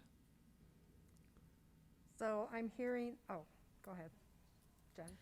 So is it possible for anybody who has chosen in-school learning after seeing this to change to remote learning? Yeah, we've left a little bit of flexibility with that, but we're nearing the end now with the staffing and stuff, so we'll do the best we can. Because this is a pretty significant change for people who didn't know and chose to do in school, and now if they see it and decide that that's not in the best interest of their child, they can switch Yep. to remote learning? We'll work with this, yep, Okay. for sure. Jana, are you raising your hand? Jana? I guess this maybe is for Rachel. I guess I'm sort of surprised on the 2 weeks on, 2 weeks off too. Did the teachers feel that this is a good learning model? As you know, we want to be safe too, but longevity for retention, I'm not the teacher, so I appreciate their input. Yeah, we honestly, the models have changed so much between, there was a previous version that was a 6-week version, so you're taking one whole class within 6 weeks and then moving on. That didn't work well for lots of reasons, aggregate hours being one of them, ACT testing being another, AP testing. With that model, they there was a possibility that if you had an AP test, you would only have been in that class for 10 days. So spreading it farther out and doing one whole class at a time wasn't going to work. The reason we settled on 2 weeks is it was enough to create that 10-day quarantine window where you're all together for those 10 days, potentially. It wasn't too far out that we were losing services, but it wasn't too close. What we heard from teachers is that A-B schedule, they were still going to see the same amount of students within a 48-hour period, and they wanted to create like an actual cohort where you're with them. Is it ideal? Once I go back, I'm going back to we had to balance safety versus education, and so it's not the perfect learning model, but it at least creates some more safety, I think, for our staff and our students. So, even like a 1 week on, 1 week off, that's too short also? It's possible. Like I said, this isn't the final version. We're still operating in draft. So if there was a significant pushback, we could look at the 1 week versus. I just, knowing that a lot of especially our high school staff liked having that 6 week chunk, we tried to get as close to keeping them all together with the same group as long as possible. Okay, so for 6 weeks, you do 1, 2, 3 for 2 weeks, 4, 5, 6 for 2 weeks, 1, 2, 3 for 2 weeks. So you're gonna get 4 weeks of 1, 2, 3 and only 2 weeks of 4, 5, 6 in Right. 6 weeks. It works in a semester model. It doesn't work ideally in a 6 week model.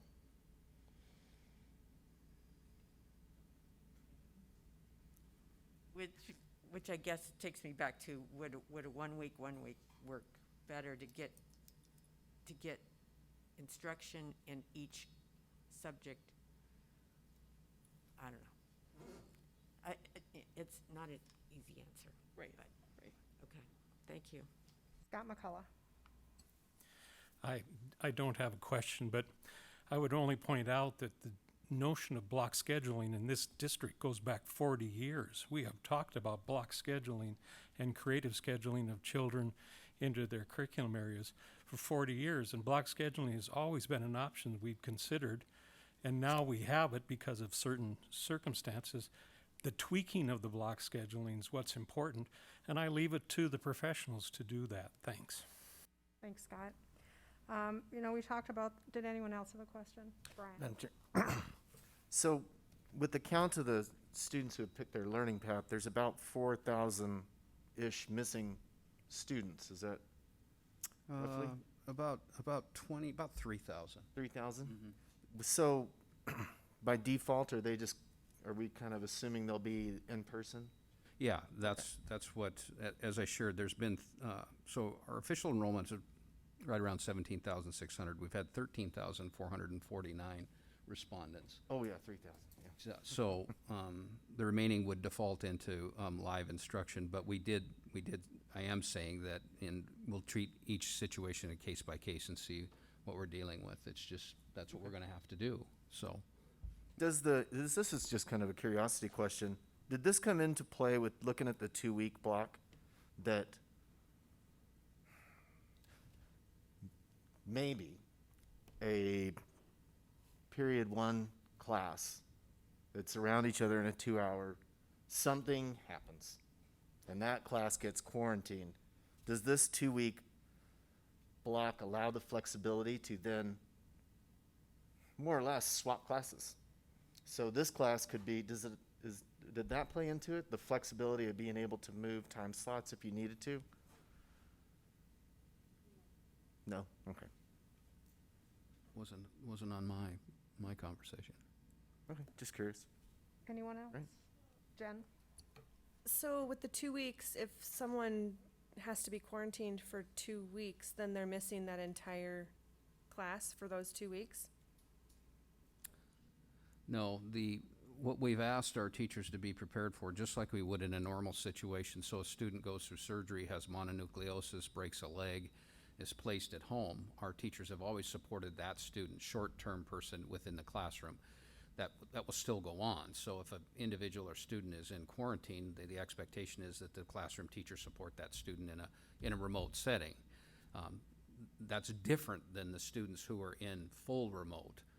The majority of the students, if not all of the students, and I'd ask Ms. Koch maybe to answer this, is predominantly health-related issues, right? Either they themselves have health issues or someone in the home has health issues.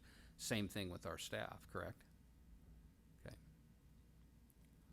So we've talked about the importance of cohort, has there been, I haven't heard from anyone of the conversation of keeping the campuses closed so that students aren't going out for lunch. Have you had the conversation about a closed campus? Has Sid weighed in with his expertise in food service?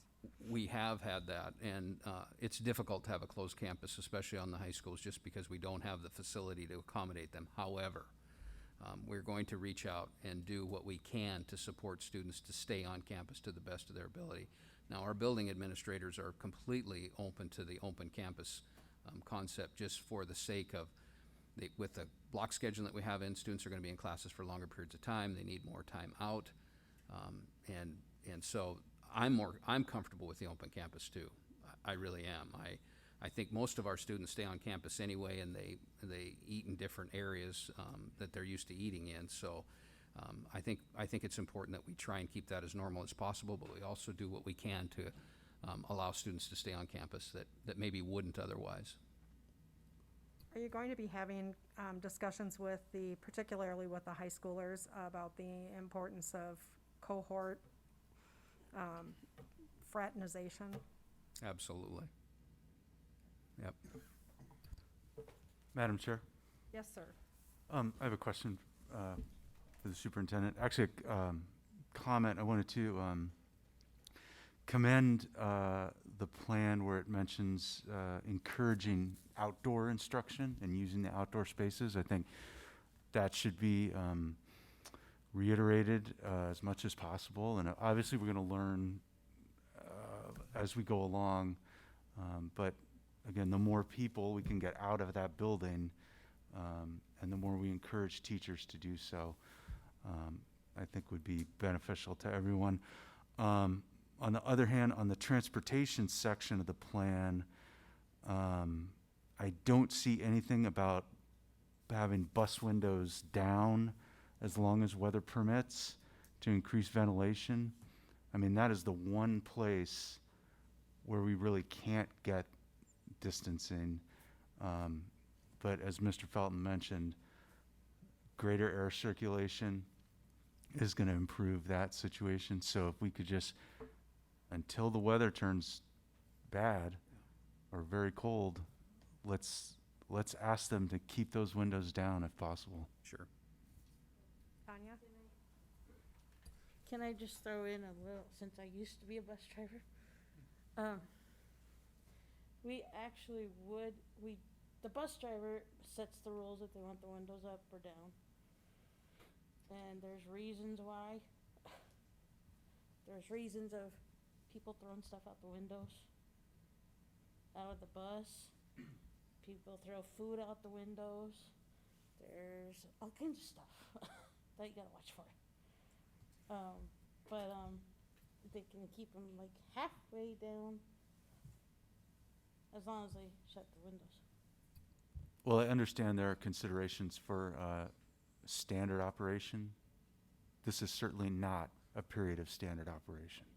Correct, and we've addressed this with transportation, and I'll reiterate that because it is important. So Greg, several board members have brought up air ventilation, circulation. Would you speak a little bit to the upgrades that we've done in our schools to improve the ventilation and filtration systems? I will. I'll ask Mr. Ryder to come forward, please, and address the ventilation changes we made. Thanks, Scott. So we've changed our filtering media and all the filters in the HVAC equipment. We moved to a FAR 3030, and we're also increasing the amount of changes on those filters. We've doubled that. We're starting the equipment an hour earlier each day. As you guys probably all know, we had operating times cut down to the bare minimum for energy savings. That's kind of gone out, and we'll start the equipment up an hour earlier, and it'll run all the way through till the custodians leave at night. And so it'll be moving the air all the way through that. We use electrostatic filters and the FAR 3030s. We also have purchased about 100 of the air purifiers to go in classrooms where they may not be wearing masks, such as maybe band and choir or something like that. I don't know how those all work yet, but as far as using your instrument with masks, I'm assuming they'll be off for a period of time. But we have air purifiers. They're UV UVC and ionized with a filter in them, and they'll circulate there in those rooms. Also in some areas where we might have less than perfect air movement. Thank you.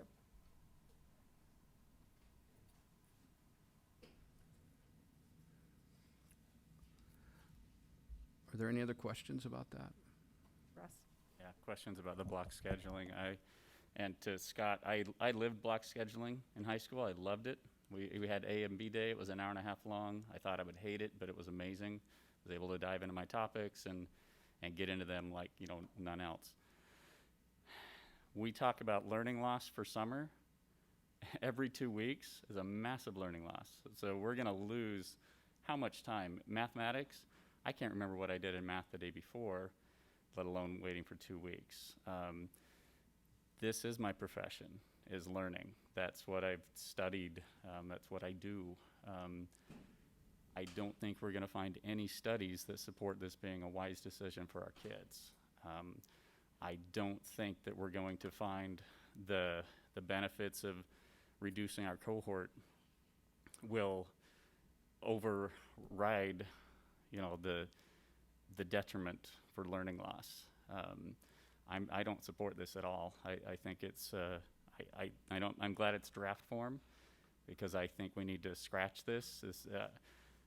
I'm now going to recommend that at least my son, who's a junior, that he switch to online. That is not a model that's going to work for our kids. Okay. Tanya? Gotta remember that this is just a stepping stone to where they're trying to reach a something that will work. They're gonna try it for a semester and see how it works. It might change. They're not gonna have it set in stone for this 2 weeks. It's just somewhere they have to start somewhere. So just give it a chance, see how it works.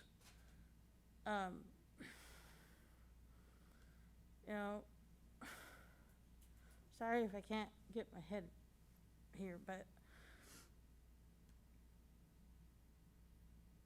you have your opinion,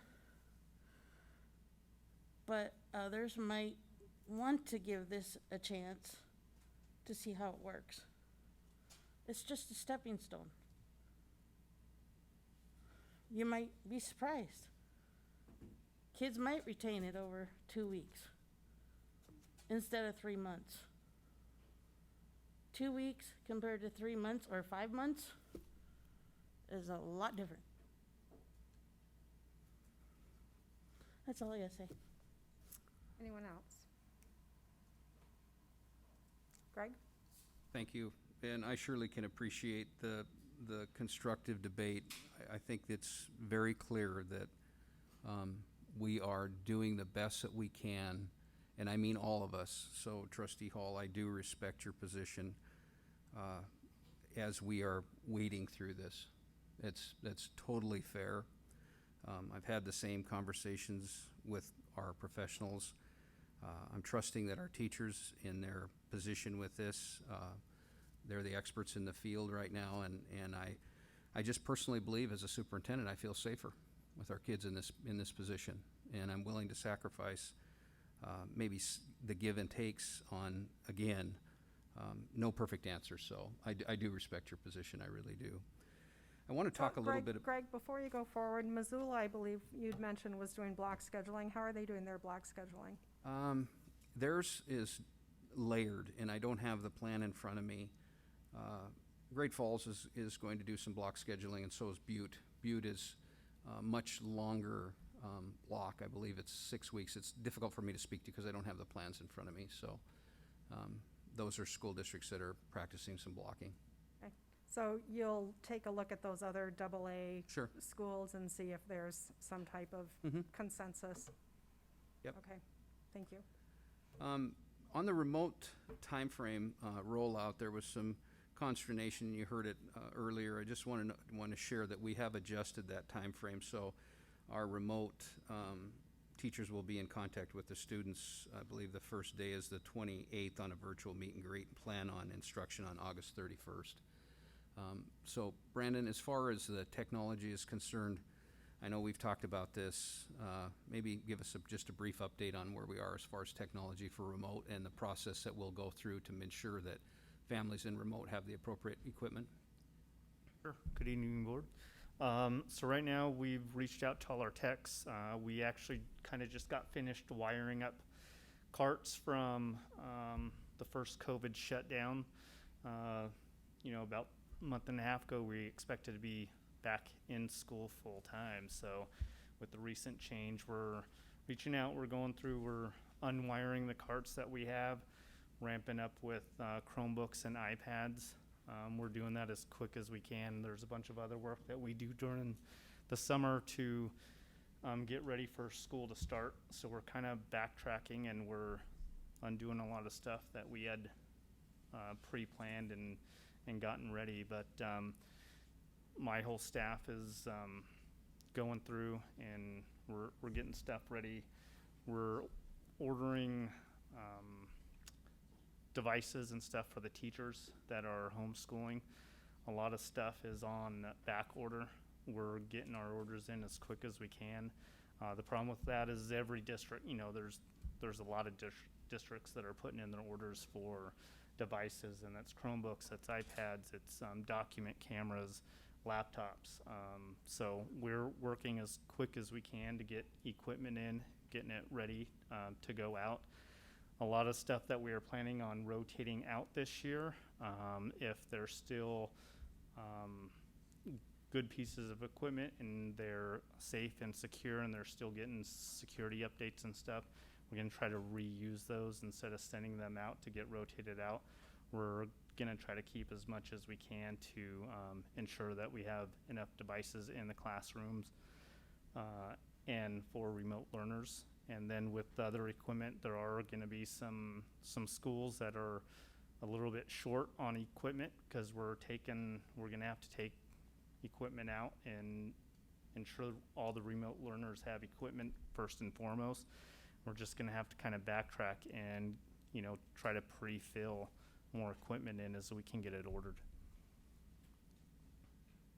Questions for Any Brandon? questions? Jennifer?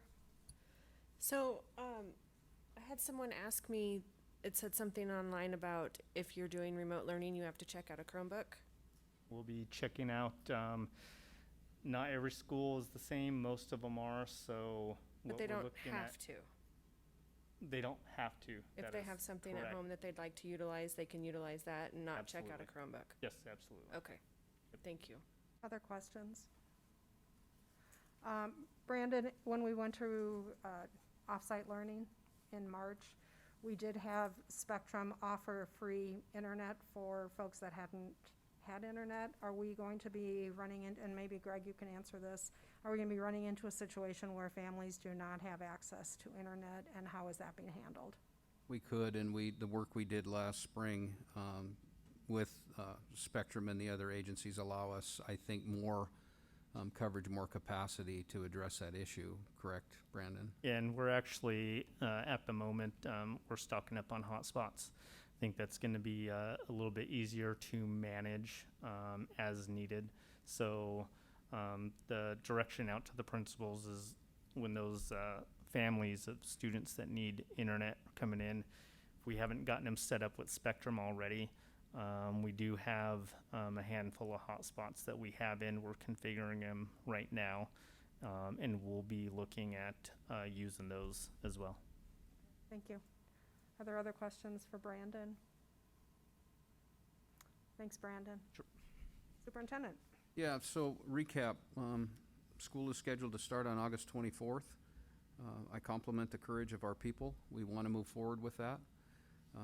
The checkout date for remote is August 19th through the 22nd with equipment, with meeting with their students on the first day was August 28th. We are excited to start. We have trepidation. There's a lot of fear out there, but we'll take it one day at a time.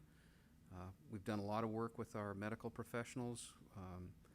The principals, I believe, are ready to go, and here we go. This is very simplistic, but would you simply walk through a day for a K-5. A parent brings their student to school, and what will they see, what will they expect, how will that transition? I'd like to call on our elementary principals to answer that. Travis, would you be willing to address it?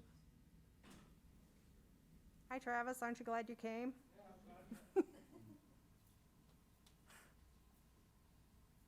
Thank you. Yeah, you bet.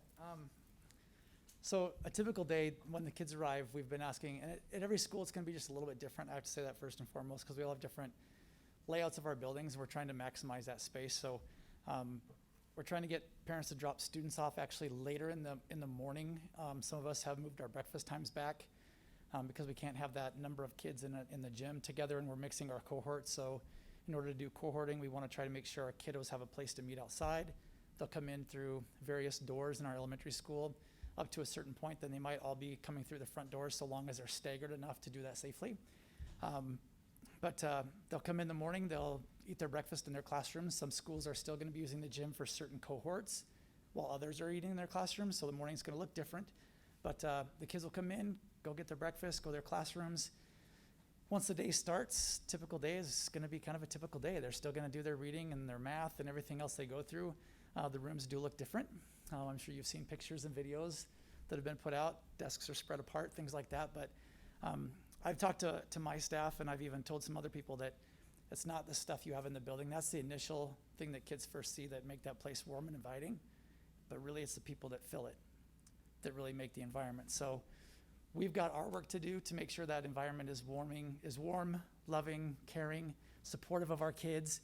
It's not going to be the soft furniture that we took out. It's not going to be those things. So we just have to make sure we really focus on that piece coming in the door on the first couple of weeks, and get our kids hooked in and loving school. So they'll sit in their desks, they'll go through the day, they'll still rotate, they'll still move and have times up with the teacher at the kidney table like they typically do. We've ordered devices in many of our schools to put between kids while they're at the kidney table working with their teacher. They've got, some of them are clear on all sides, some of them are clear just in the front so the teacher can focus on that kiddo. Again, every school is just a little bit different in that regard, but other than just being spread out, I think the day is going to go pretty typical. We've talked about having mask breaks. I don't know if that's still allowable with the governor's order, but to where the kids will, if they're all seated, let's say they're doing like their ST math time, where every kid's expected to work 15 minutes online, that'd be a perfect time. Kids can sit down, the teacher can sit down, everybody can take a mask off while they work independently on their computer program. If they do have a question, they could raise their hand, the teacher could put their mask on, go over, try to help the kiddo. I've also talked to some teachers and just said, maybe for the first 5 minutes, it's a question and answer, get them started, and then it's a 10-minute mask break to where once everybody's seated and they've got their questions answered, they can take their masks off and get some breaths. But we've also talked about going out and just taking a walk around the school to take a mask break and getting the kids back in and getting seated and going back to it. There's going to be a lot more hand sanitizing and hand washing that goes on during the course of the day, especially as they transfer in and out of going to specialists or the specialists come to the classrooms. Most of our specialists are going to be coming to the classrooms instead of going out, the kids going out, and that's to mitigate some of the cross patterns in the halls. But they'll go to their specialists, come back. Lunchtime in my building is going to still be in the classrooms. But again, some are using the gyms or their cafeterias to serve lunch. And some are doing, they've separated out their lunches so they can do, let's say like first, third, and fifth for the entire week in the lunchroom, while second, fourth, and kindergarten eats in their classrooms, and the next week it'll swap. Some schools have decided they need to teach their kindergartners and first graders and get them in the lunchroom and also carrying food, whether it's in a bag, on a tray, whatever, down the hallway isn't maybe the best. So they have some of their younger ones eating in the cafeteria. It just depends on the school as far as that looks. But and then we're also working on dismissal and trying to make sure that we get an area outside where kids can go to, again, to spread out our parents. So they're not all coming up and getting close to the building, especially primary dismissal when most parents come to pick up their kids, and getting them out on the playground in certain zones and areas where they'll meet their kiddos and take them from there to keep our population spread out. So, Questions for Mr. Niemeyer? Jennifer, I knew you're hot tonight. Is there any protocol that will be taken if a child comes and refuses to wear a face covering? From my understanding, correct me if I'm wrong, please jump in here. we obviously are going to encourage them to wear something for everybody's benefit. The last I had heard is they are refusing to do it. Then we may try to set them up in a place that's further away from the other kiddos, in the back of the room, on the side of the room, but much more distanced from the other kids. But I don't know if that has changed from masking orders, or if we're just going to really try to encourage them to go with the remote. If they don't want to wear a mask, then maybe they just need to go remote and not be in the building. So do you want to comment on that too? Because I do want to comment on that because, and it's a good question, it's a great question, and you know, as far as education is concerned, we are great negotiators. We really are. We work with a wide array of issues. We work with a wide array of behavior issues. We work with a wide array of parent. In this situation in which I've shared with our administrators, we can't negotiate. So in the beginning of this, and I shared this with our bus drivers this morning, have masks available to you immediately for a student who may forget their mask. If a student refuses to wear the mask or the parent says that my child will not wear the mask initially, transport them to the school and the administration will intervene. I'm asking for your support as a board of trustees that I'm not going to negotiate this. I'm not going to negotiate this with parents. I'm not going to negotiate this with students. If a child refuses to wear a mask or the parent gives permission for the child to refuse to wear a mask, the child will not attend our school. I need your support in that. The stakes are too high. We have alternatives for them if that be the case, but it's not something that I'm willing to negotiate. Madam Chair. Joe, and then Scott. Superintendent Upham, do you feel that the common refrain when people say, well, how are you going to force students to wear masks is, well, we've had dress codes for a very long time and we've somehow managed to enforce them as to every other piece of clothing, so why not masks? Do the existing policies that we have in place enable you to make the sort of edict that you are, that we can enforce that pursuant with the existing policies, or do we need to discuss any policy changes to be able to do that? We're reviewing this right now to see if there needs to be something as specific as face covering being the requirement.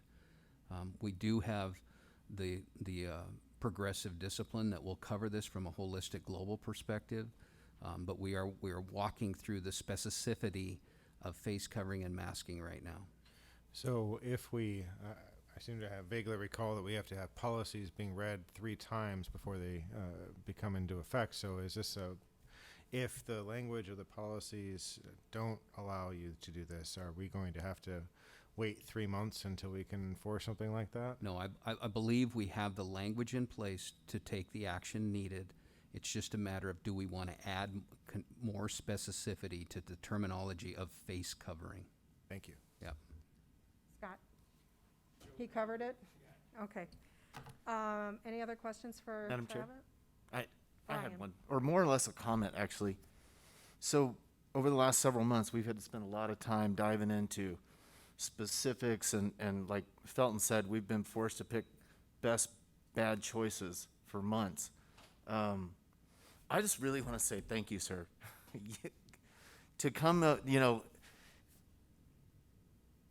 to look at the buildings and to say, we got to remember it's the people in the building, but anybody can say that. But you're wearing a face mask, and it's a big one. I can't see a lot of your face, but I can see it right here.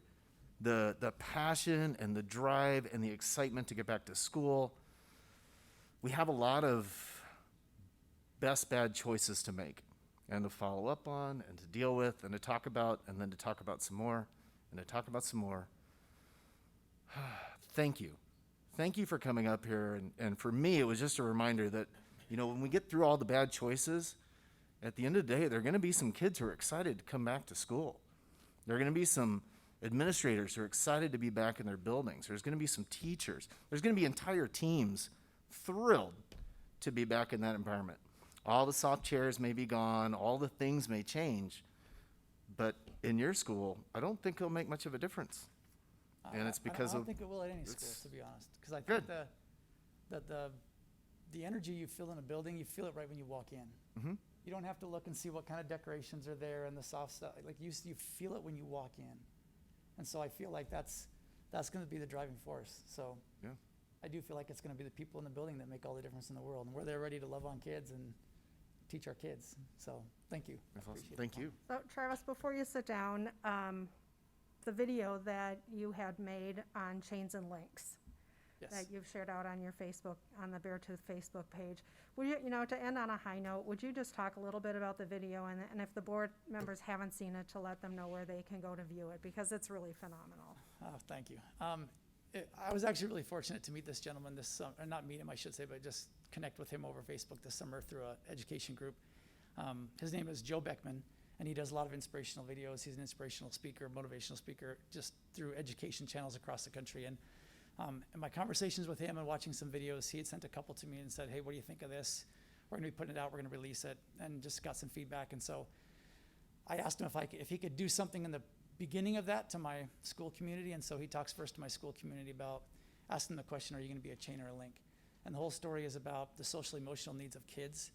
And every one of us in that kid's life is a link to that chain. Some of us are the chain. We're the ones that set the foundation, set everything else to put everything in motion. But it takes everybody to kind of link up to truly change the trajectory of a kid's life. So he put the video together and then did a little thing for my school and challenged our parents and our community just to say, so the only question I have for you is, are you a chain or are you a link? Because really you got to be one or the other. And we need you right now more than we ever have. So you can watch the video on our Facebook site, or you can even just go to YouTube and Google Joe Beckman and find his video Chains and Links and just watch it there without the Beartooth intro. He's a great guy. Thank you. Thank you.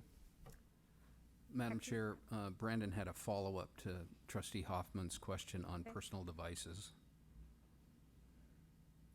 Thanks for having me back up. Becky Carlson, our remote learner administrator, dropped me a message after I got off. So regarding personal devices, one of the reasons that we really want to push the remote learners using our devices, we're able to have more control over the classroom, so we use GoGuardian, and the teachers are able to watch over what the students are doing on their devices. That software is only installed on our equipment. Another thing is for supporting equipment. So if it's a personal device and you have issues, we're very, very limited.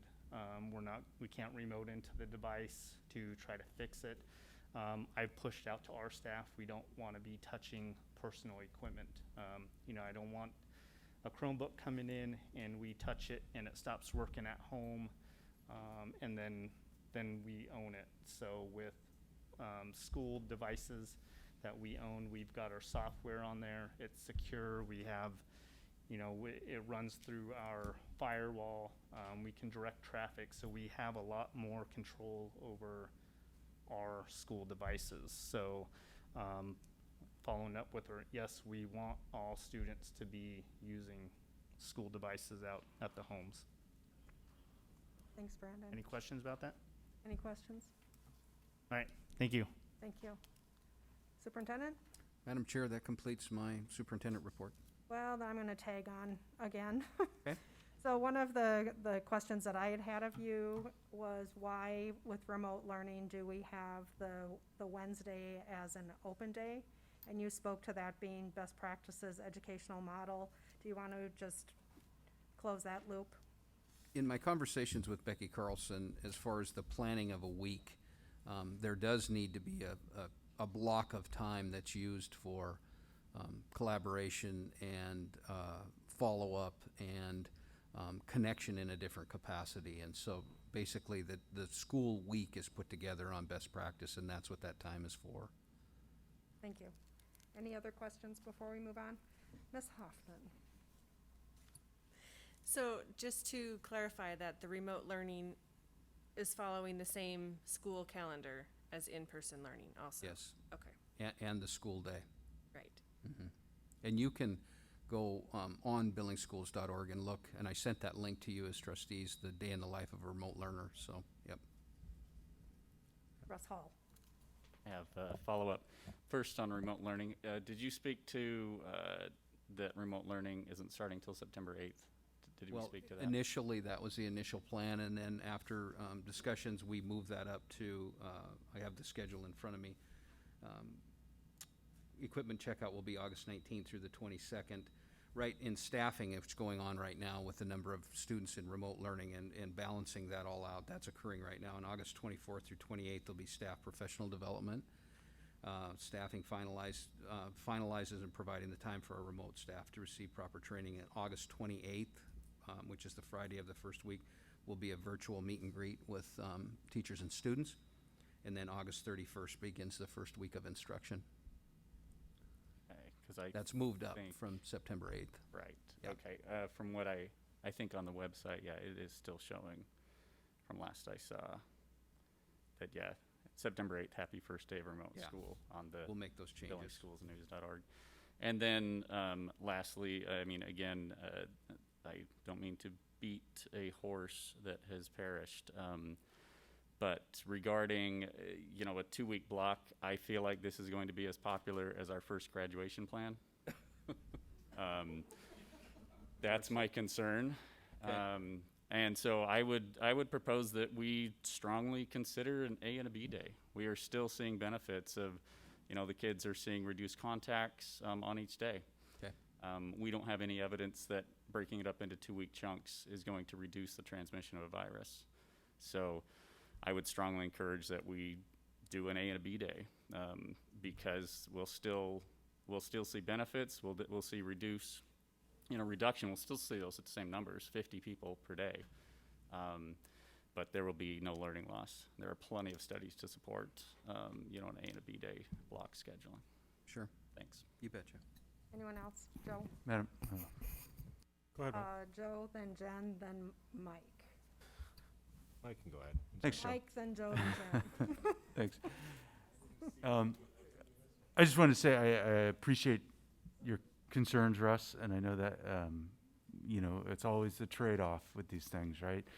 But we do have to consider that somebody who is asymptomatic, which is, about 30% right now, if we had AB days, they would be infecting people on both of those days. It would double the amount of people that they would be exposed to in the several day period before they're either symptomatic or if they remain asymptomatic. So that's just a consideration. Jen? So if school shuts down, are the in-school teachers then going to become the online teacher? And if so, will they be having additional training so it doesn't end up like last fall? Yes, we've been working on that, and yes, if we do have to go into remote instruction, then the teachers would be responsible for being remote teachers to their students that were in live instruction. Mm-hmm. Joe? Yep. I just wanted to explore Russ's analogy to rolling out the high school graduation plan. While you were using it as an analogy of a terrible plan that was presented initially and not well received by the community, I would use it as an example of where we listened to the community and made changes based on that, and that I'm pretty sure I've heard throughout this evening that all of these plans are very much we can't say that they will change to accommodate whatever people need, but at the same time, they are not inflexible, and they will be taking changes, recommendations from people. If there is a better plan that a parent has I'm sure is something that the administration will take into consideration. Remember also, though, that we don't just need the buy-in from the parents and the buy-in from the students. We need buy-in from teachers as well. And so we want to make sure that I think that everybody should understand that this is a feedback loop system and that we are open for communication purposes. That's how I would analogize to what happened in the spring. That was, I thought that's the point I was making, but thank you for clarifying, because clarity. We were simply saying the same thing twice. Clarity is very clear. Let me be clear about that, so thanks. I too, and I guess in my final comment is, I have a concern about the learning loss that we've had over the last 5 months, and a concern with that 2-week block. Which is why I made the suggestion that you look at what the other AAs are doing.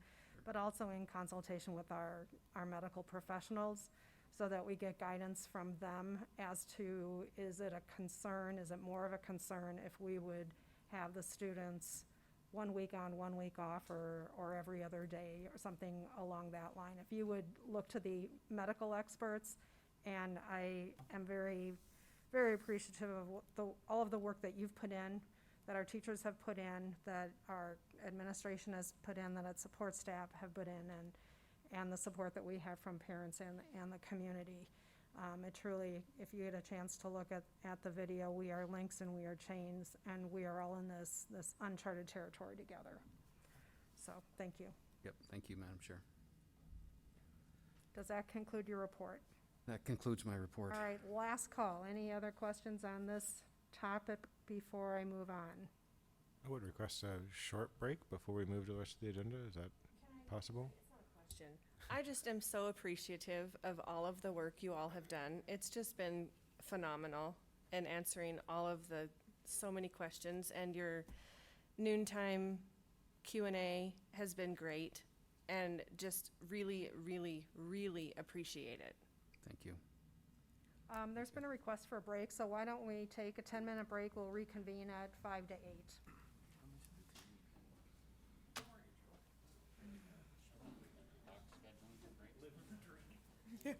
Well, and then just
Okay, folks, welcome back. Let's move on to the next agenda item, which is the Board Operation Committee report. And there are 2 items on the agenda, upcoming meetings and trustee school visits. And so at this point, all of our committee meetings will continue to be Zoom meetings, so they'll be online and on Facebook Live.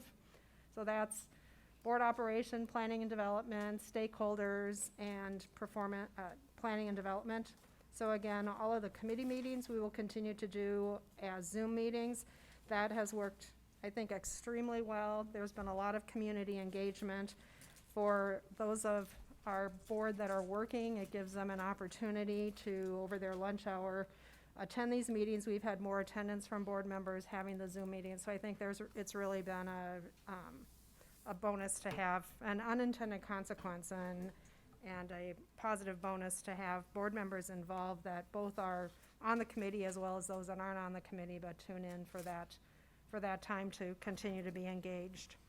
So committee meetings will continue with Zoom online.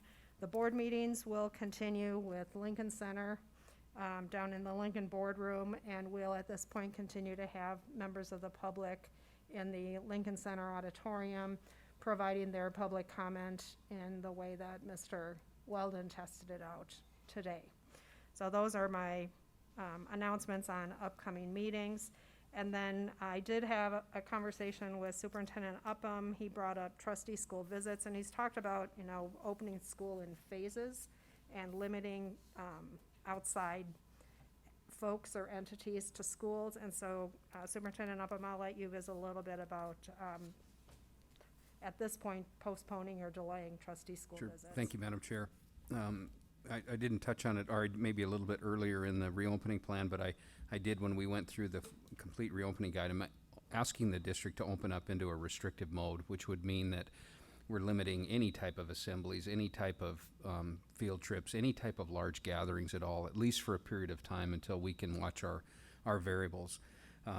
I did meet with Madam Chair regarding trustee school visits, and I guess to follow suit, if we could just hold off the visits for a period of time until we stabilize the schools and see exactly where we are, it would be advantageous for us. Not that we would prevent you, but the restrictive mode is just doing what I'm saying. It's just basically the people that are there, essential workers, essential people, at least in the beginning phases of this.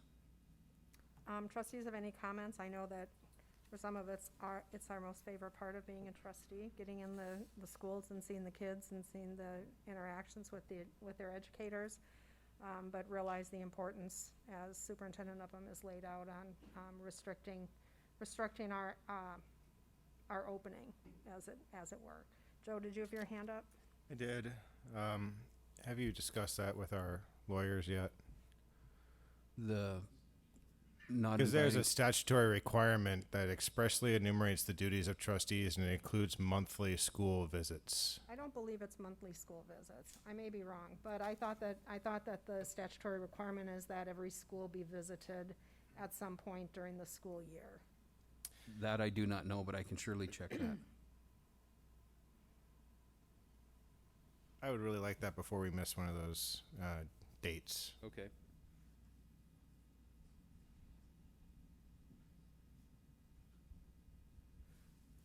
All right, anyone else? Okay, that moves us on to planning and development, agenda item 7, and I'll turn that over to Trustee Hafer. Thank you, Madam Chair. The first item is the Metro discussion update, and so Greg, would you sort of share what you shared with us at Planning and Development? Sure, and Mr. Wall is here also. Mr. Wall and I met with representatives from the Metro board and also the finance division with the county to discuss the opportunities that SD2 has with the master plan with the Metro. I thought it was a very good conversation. It's an ongoing conversation. We were able to share with the committee that we met with the amount of approximate amount of events that we would provide to the Metro Park, which is upwards of 60.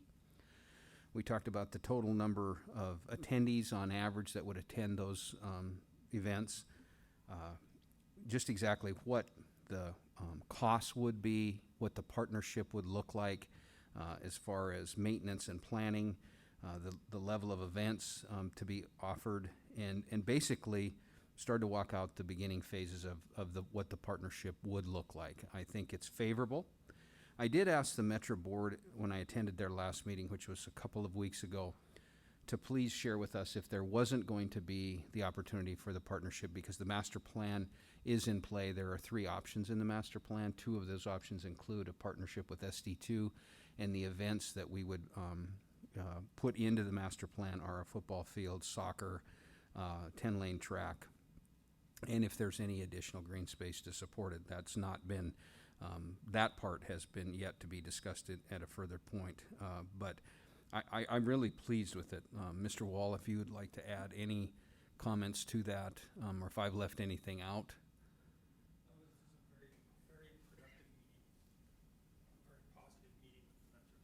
Yeah, maybe just touch on it from the activities level too. And you have history past my history with this, but you know, it's interesting in this when I visited with the Metro Board the last time, because I felt that we really need to be in a position that if it isn't going to work, if the partnership isn't going to work, we need to know so that we can move forward with what we need to move forward with it. And there's interest in that. And the idea behind this was to allow the community to benefit from both entities. That's really the promising piece. I shared what our position was as far as expanding the footprint at senior high to allow for vocational situations to occur if we need them to, the challenges that school districts have with infrastructure and maintenance with infrastructure, all of those came into the conversation. So Mark, anything you want to add? Yeah, and really the amount of activities that can take place at the Metro goes well beyond School District 2 into all the other county schools. There's a lot of interest and a lot of need from the county schools for a facility like that. So we talked a little bit about, you know, the impact those schools would, the impact it would have on those schools also. So again, it was a very positive meeting, and they want to meet with us again in the, I think next week to discuss some more specifics about it. So there are 3 options. They are taking their show on the road, so to speak, to get input from the community. Mark, do you have a feel for which of the 3 that you would prefer that would work best for us? yeah, the option there, one of the options has a smaller arena plus the stadium. Smaller And arena. the smaller arena, basketball type arena, would really accommodate the local school, county schools. And we could, it would be more viable for us to play our crosstowns there, in an arena that was about 3,000 to 3,500.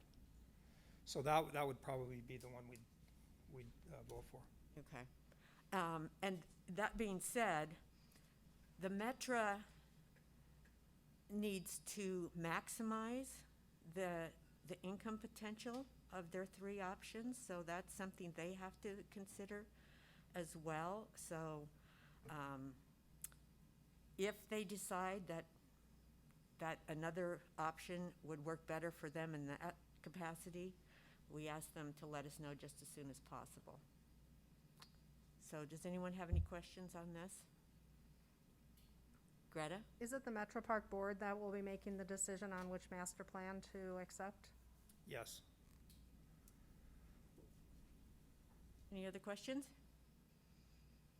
Okay, well, we'll keep you posted. Oh, Sorry, Madam Mike? Chair. What's the timeline for them making a decision, the Metro Board? I don't know for sure. I was under the impression from what I just read in the paper that they were gonna take these 3 options out to the public and try to get a couple months worth of feedback. That's what I understood. Do you have any other dates?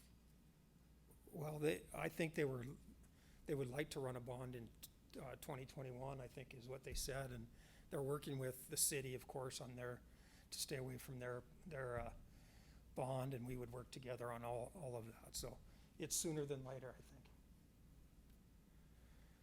So we'll keep you posted as we hear more. Okay, thanks. The next item is the CTE update. Thank you, Mark. And I was going to have Bo share what he shared with us at Planning Development. Pretty exciting update.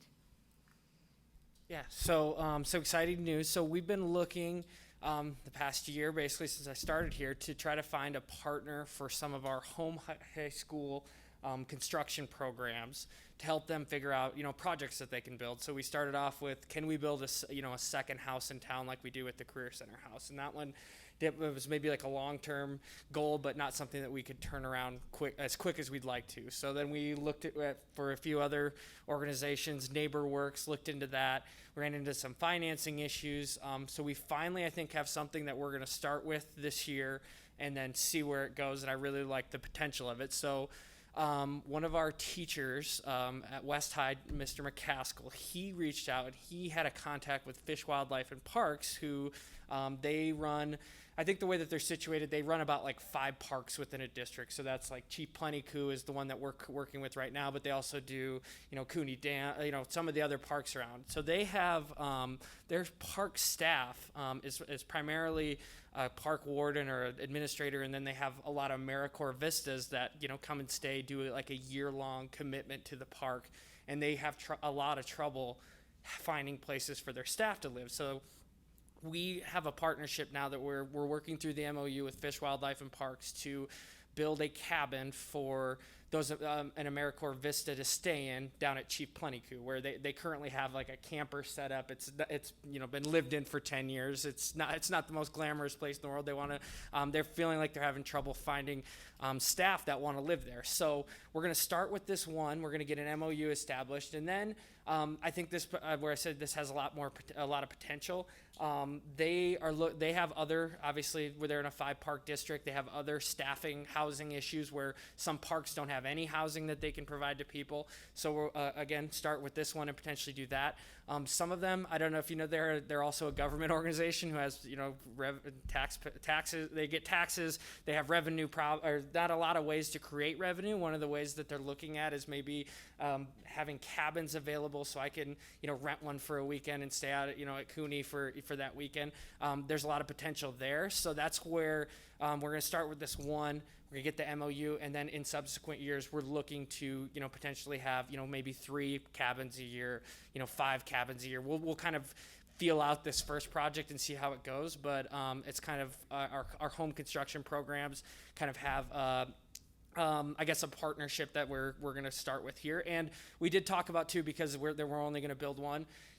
How can we have kids, from every school, but, be able to get on the project or do a portion of it, or, maybe Skyview builds a portion of the house and then we transport it to West High where it's, and they get to install it there on that project. We're working through that to kind of make it as equitable as possible, but we'll start with this one. We'll get an MOU established and we'll go from there. So any questions on that?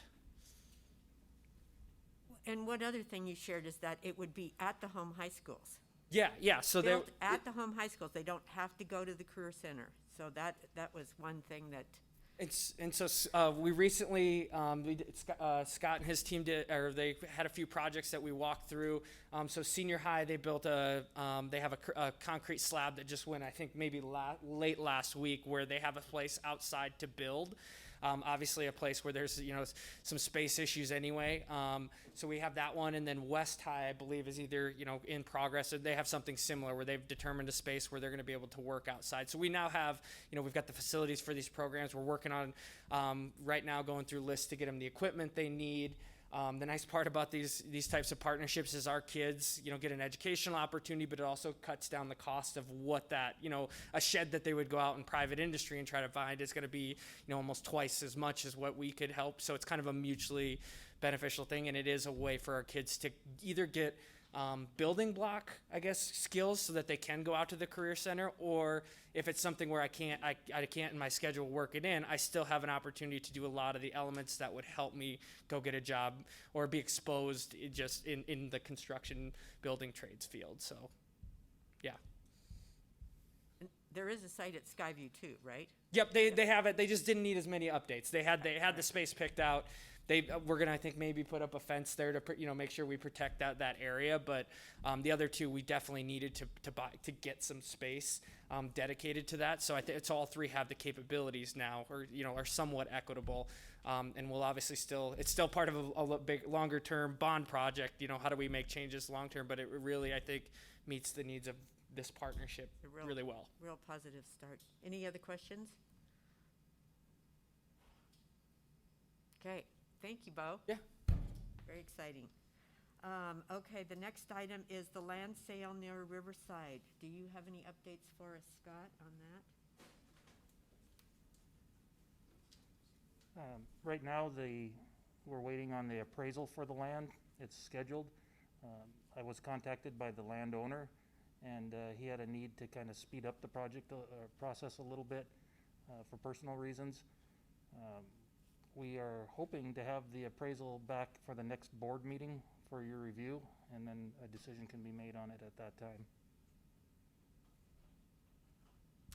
So then questions for Scott on that? We don't have a lot of updates. We're just trying to get on the schedule for the appraisal. Okay, keep posted on that. Thank you.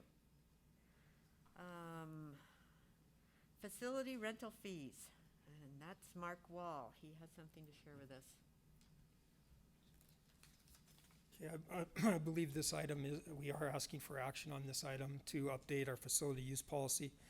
In general, the facility use policy and procedures that we've used have gone very, very well. I think it's really been a positive. And I really want to commend Kelly Sharp for her work on this. She's really been able to work with the community on this, and it's been a good thing. As anything over time, things need to be looked at. A couple of things, just some wording attached to your agenda item are some wording changes that Kelly came up with based on what she talks about with the public every single day. And then we're proposing hourly rates instead of 3 different, an hourly, a half day, and a full day, just to make it a little bit easier for Kelly to manage. It does look in some cases as if we wouldn't be making as much money, but we will be. For example, the $750 full day fee for, say, Skyview High. If the rate was $100, we will also be attaching to that fees for a supervisor that are basically in a time and a half for those hourly rates. So we're going to be those rates are going to increase for those full day events especially. So that's what we're asking for, is approval to change the facility use schedule components based on Kelly's written suggestions there, and then also the proposed rates, which are on the right of the Excel spreadsheet there, to hourly rates. Madam Chair, Brianna? I'd like to offer, Oh. I'd like to offer a motion to approve proposed changes. Okay, I'm going to turn it back over to you for the vote. Okay, thank you. So the suggested action is to approve the changes made to the facility fee structure and policy. This was debated at the Planning and Development Committee meeting and with input from other board members who were not on the committee but supported it. The Planning and Development Committee did send it forward with a support action. So I do have a motion to approve by Mr. Leo, Trustee Leo. Is there a second? I'll second. A second by Tanya Ludwig. Is there any further discussion? Question. You have the floor. Question's been called. You're,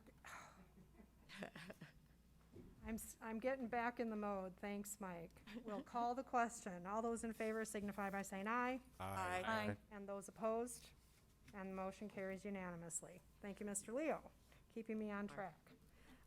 Before we go on, Mr. Raffiani did look up the statutory requirement. Would you like to make a comment? I'll point out that I didn't look it up. Craig did, and it's Craig looked it up. every school is to be visited. A trustee is to visit every school in the district once a year, unless you're in a first-class district, in which case you can distribute it amongst the trustees. Thank you. So we're good on our phased opening. That moves us to the Castle Rock Middle School photovoltaic project. And Ms. Hafer, back to you. Okay, well, I'm going to have Scott share with us what we have learned. I was contacted by Northwestern Energy regarding our grant application. They informed me that there was 1.4 million in applications, and they had $200,000 in award money to hand out. Billings Public Schools ranked number 1 and was offered the largest amount, even though it's a little less than what we requested. As you recall, we went out for an RFP earlier in the year. We selected through the committee On-Site Energy, and they had a proposal for $138,850 for installation and cost of equipment. We have a $6,000 design fee, so it's a total of $144,850. They offered, Northwestern Energy offered through their USB grant $40,000, real similar to the West High. I believe that's what we got on that one as well. We had a week to respond, letting them know what we intended to do so they could either allocate the funding or put it back out to the next person in line. I've talked to them. They understand the needs for a board meeting and the process that goes with that, so they were good to wait for our response till after this board meeting. The payback on this project is just a little over 9 years, right at that time. You'll see that this return on investment spreadsheet that was attached to the agenda item was with a $50,000 rebate from our grant from Northwestern Energy. So it moves it down just another 10,000, so it's about 114,000, right in that 104,000. So that's what it would be. It looks like it's right after year number 9. It's paid off with a 30-year life expectancy, total payback of $415,915. Okay, so this is an action item. I will turn this back over to Greta for the vote, but does anybody have any questions on the presentation? What we're asking, we received a $40,000 grant, not $50,000, but as Scott stated, it'd be about 9 years, and we would recoup that, plus going forward, it would be a positive return. Madam Chair, I'd like to offer a motion to approve. Thank you. I have a motion by Mr. Leo to accept the Northwest Energy USB grant funding in the amount of $40,000 for Castle Rock Middle School and approve the project to install a 50 kW photovoltaic system at Castle Rock Middle School, and attached is the Castle Rock Payback Analysis and Castle Rock Solar NWE Award. Is there a second? I'll second. A second by Brian Yates. Is there further discussion? Seeing none, I'll call for the question. All those in favor signify by saying aye. Aye. And those opposed? And the motion carries unanimously. Once again, Scott, thanks for all the work that you've done on this, and kudos to Jana for finding this years ago as we continue to improve our district. Thank you. Thank you, Scott. So that brings us to the next item on the agenda, which is part of the budget discussion, and the first thing is a notification that we received on our multi-district fund expenditure. It's policy 7122. And as you remember, this is a brand new policy that was put in place. This is presented for information only. And Craig, I will turn it over to you to share with us why we had to move these funds. Yeah, thank you, Madam Chair. So as the memo here outlines, per policy 7122, whenever we're using multi-district funds for either $250,000 for a single transaction or a cumulative amount of $500,000 for a whole fiscal year, we need to inform the trustees in writing, as well as have a separate agenda item, which we're doing here at this board meeting, to address it. So as you can see here, we ended this fiscal year with, in the elementary general fund, with a deficit of just over $3 million.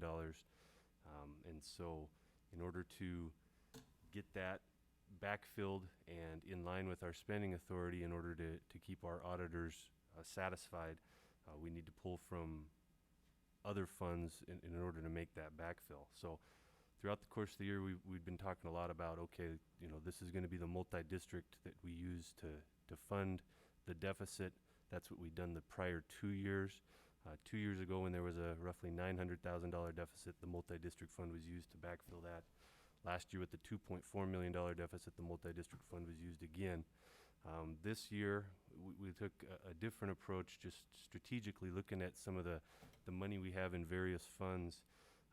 And the idea here was to leave ourselves the maximum amount of flexibility after making these transactions. And when we talk about maximum flexibility, from my perspective, it's the multi-district fund. That's the most flexible fund we have within the district. We can use that money in either the elementary or high school district. So with that in mind, we sat down with Superintendent Upham and showed him the various fund balances we had available in the elementary district and sort of put together a strategy of trying to utilize the most restrictive funds first, and then gradually working our way to a net expenditure coming out of the multi-district fund totaling $1.175 million. As you can see here, there's the indirect fund, Fund 115. That's another fund that we have some money set aside. In the process of the negotiations right now, we're showing all our fund balances in the interest of transparency, and the indirect fund is one that we've had an eye on and been able to show where that fund balance has been sitting. So again, we took 1.175 out of the indirect fund as well. And then the multi-district seed money, when the multi-district agreement was put together 4 or 5 years ago, maybe 6 at this point, the state, once you set that up, just gave you some money for setting it up.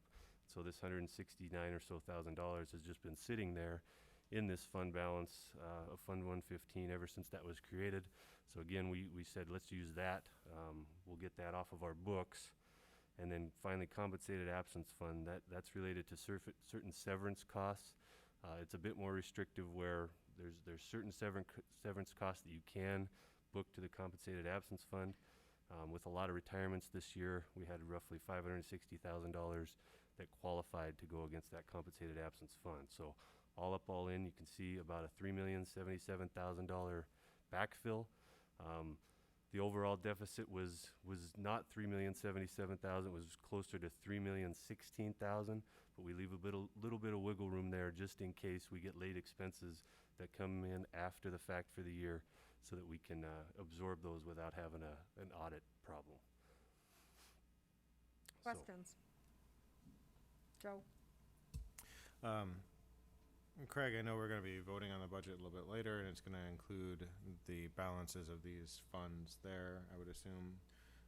But where would this leave the multi-district fund, Fund 282? Right. That was a simpler question just a few weeks ago. Some of the activity we did at the end of the fiscal year related to the CARES Act, specifically moved some money out of the general fund into the multi-district. So right now, I guess I would say this, if we had fully filled the backfill with the multi-district, with all the CARES money aside, the multi-district fund would be sitting just about a zero balance. Since we only used about 1.1 million instead of a full 3 million, plus all this other CARES activity that's now being set aside, that number, it's currently sitting in a balance of multi-millions of dollars. But again, we're waiting on guidance as it relates to some of that CARES Act allowable expenses before we ultimately decide what we're going to do with that money we set aside. CARES Act money aside, that you're saying roughly 1.8 million is sitting in the multi-district account? I would say roughly, yeah, 2 million or so. Okay. Yep. And the indirect fund? That would be probably now down to roughly, just doing the math in my head here, 2 million as well. Okay, so this is representing backfilling a structural deficit that we still in our budget have as it stands now. So next year, we will have roughly the money to do this one more time, and that's going to about tap us out. Starts dwindling, yes. We're starting to be pretty low on that extra money in order to help supplement a deficit, correct? I'll ask more questions about that later then. Okay. Dana? This brings me around to the funding formula. We are still being shortchanged, I feel, by the funding formula. At one point in time, there was someone named Diane Burke from Helena that was looking at the funding formula specifically related to billings. have we heard from her?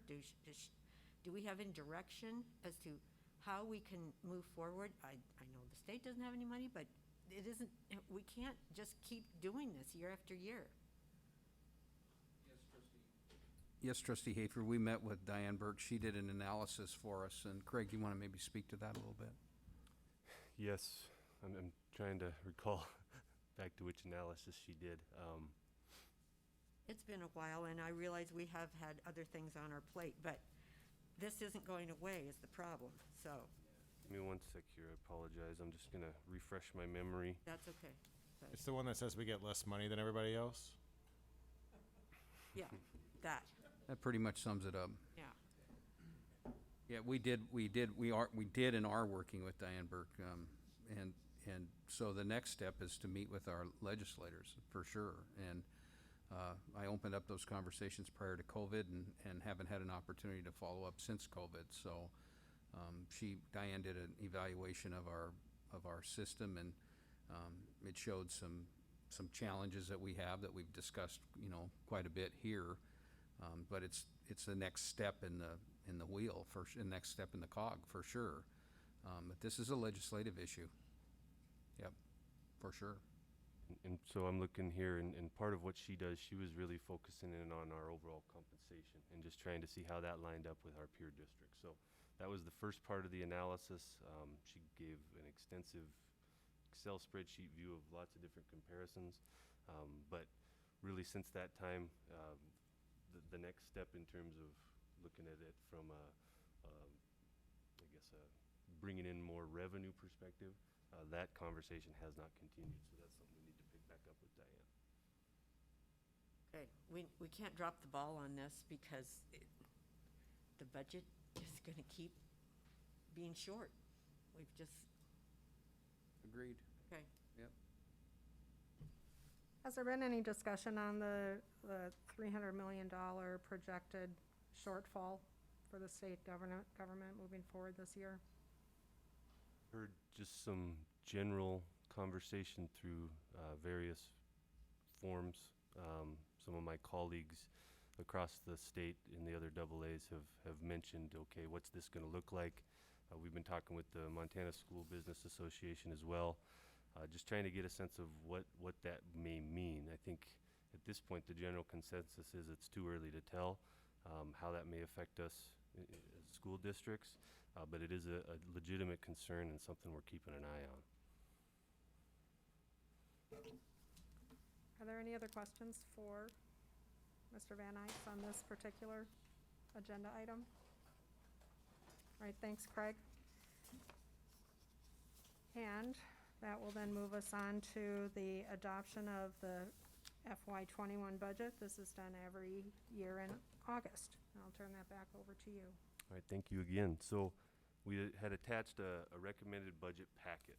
And so what I'll do is maybe just go through this page by page, and if trustees have questions, please just stop me and we can address those as we go.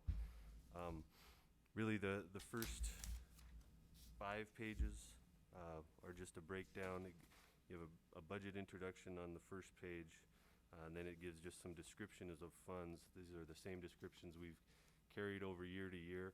I'd say the only thing to point out that's different in terms of what we've described here in terms of the funds is now in the flexibility fund, where that has been a fund that was utilized extensively prior to the creation of the multi-district agreement. But since that time, the multi-district agreement has kind of superseded the need for using the flex fund.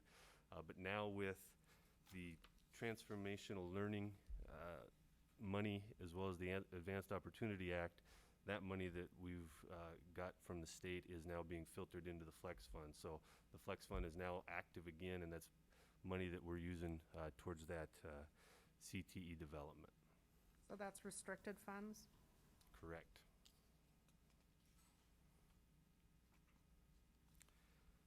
So then,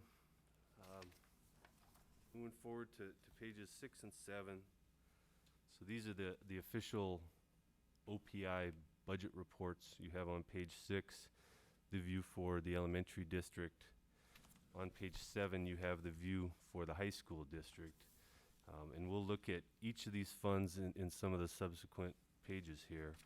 I think one thing that does jump out that I at least want to make the trustees aware of is, and we'll look at this more extensively when we look at the reserves on the general fund, but that the elementary general fund reserve is now sitting at 5.72%. That's had a gradual drop off over the last couple years. So that's just teetering on the verge of the 5% requirement that the trustees have in policy. So I just wanted to point that out. When we get to the reserve page, we can speak a little bit to why that number continues to decrease. Aside from that,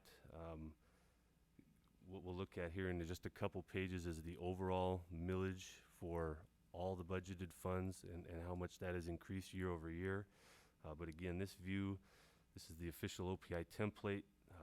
A lot of different info in here. All the columns represent something different.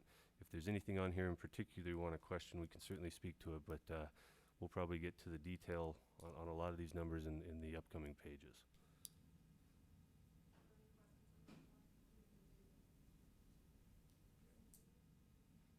Okay.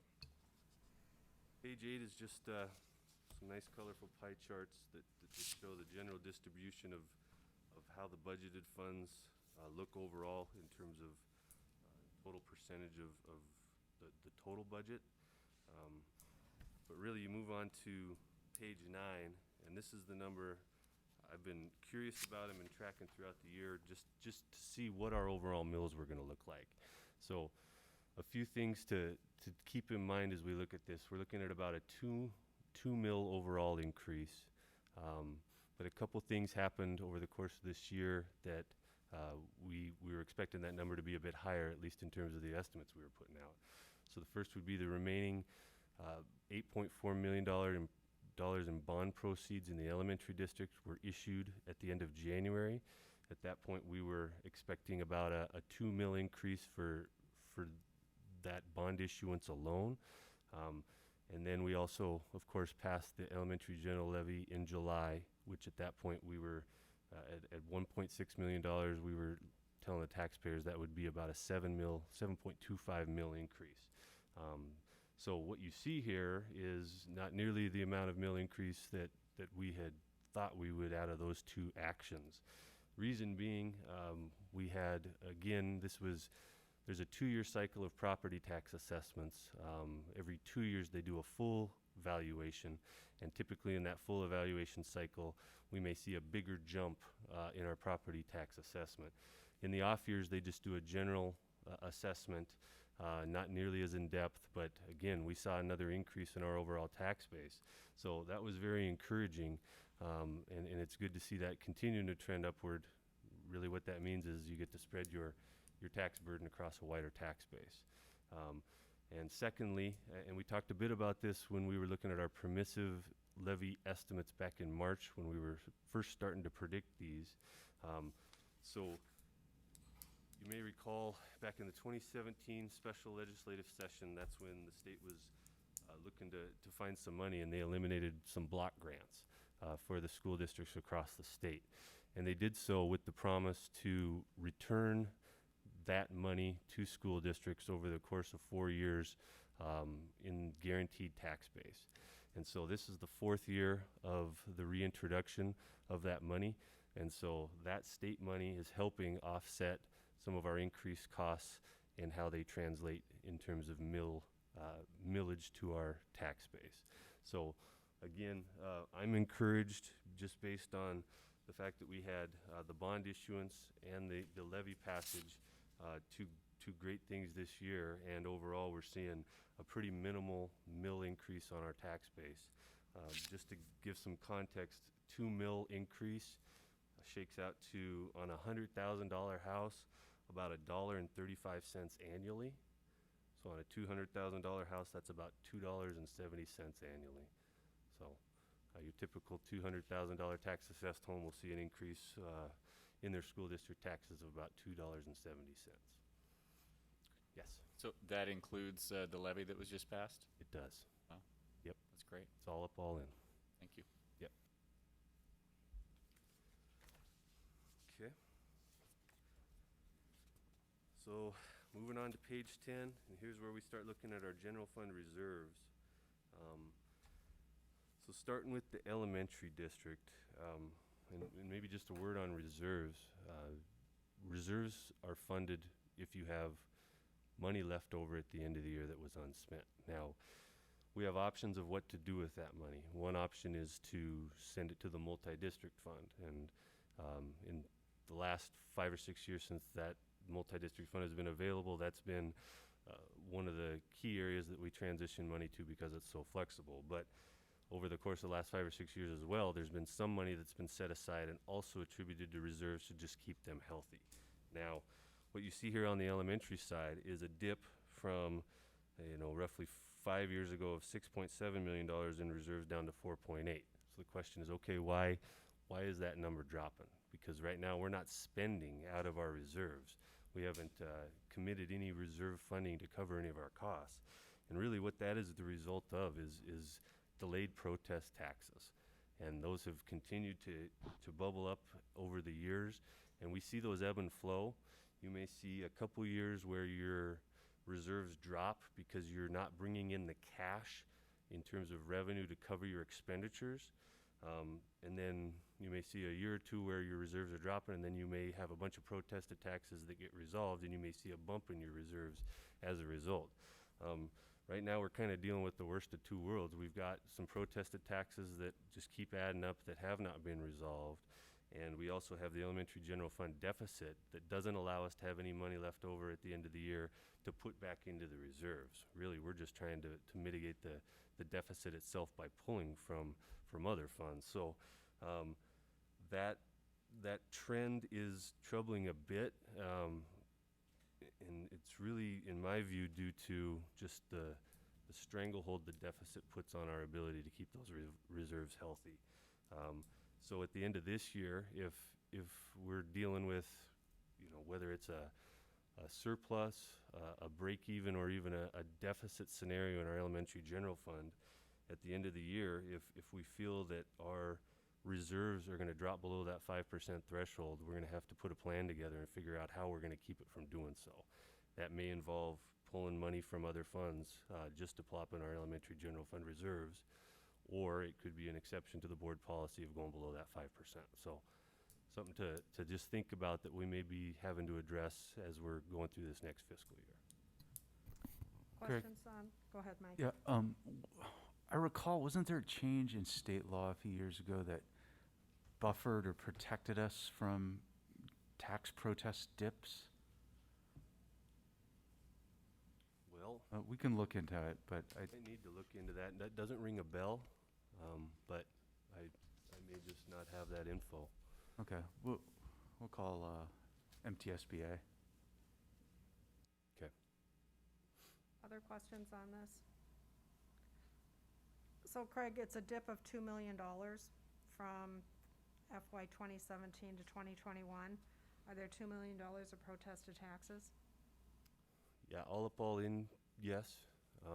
The hope is we would get all of that once they're settled, but the reality is some of those protested taxes can be settled at a lower rate. And so, again, it's when I look and I speak with our accounting team and I look at the trajectory of our reserves really over the last 10 years, it has been that ebb and flow. And we'll see just all of a sudden in a third or fourth year, a big bump, a million or $1.5 million bump just in those protested taxes. But this year it really caught my eye, and I think it's going to be something we're keeping an eye on. And I guess to Mike's point, it's probably at this point worth figuring out is there some additional protection we need to consider if we're looking at running into the end of this year with those protested taxes continuing to pile up. Would you explain why there's a $2 million dip in our elementary and why only a couple $100,000 in our high school?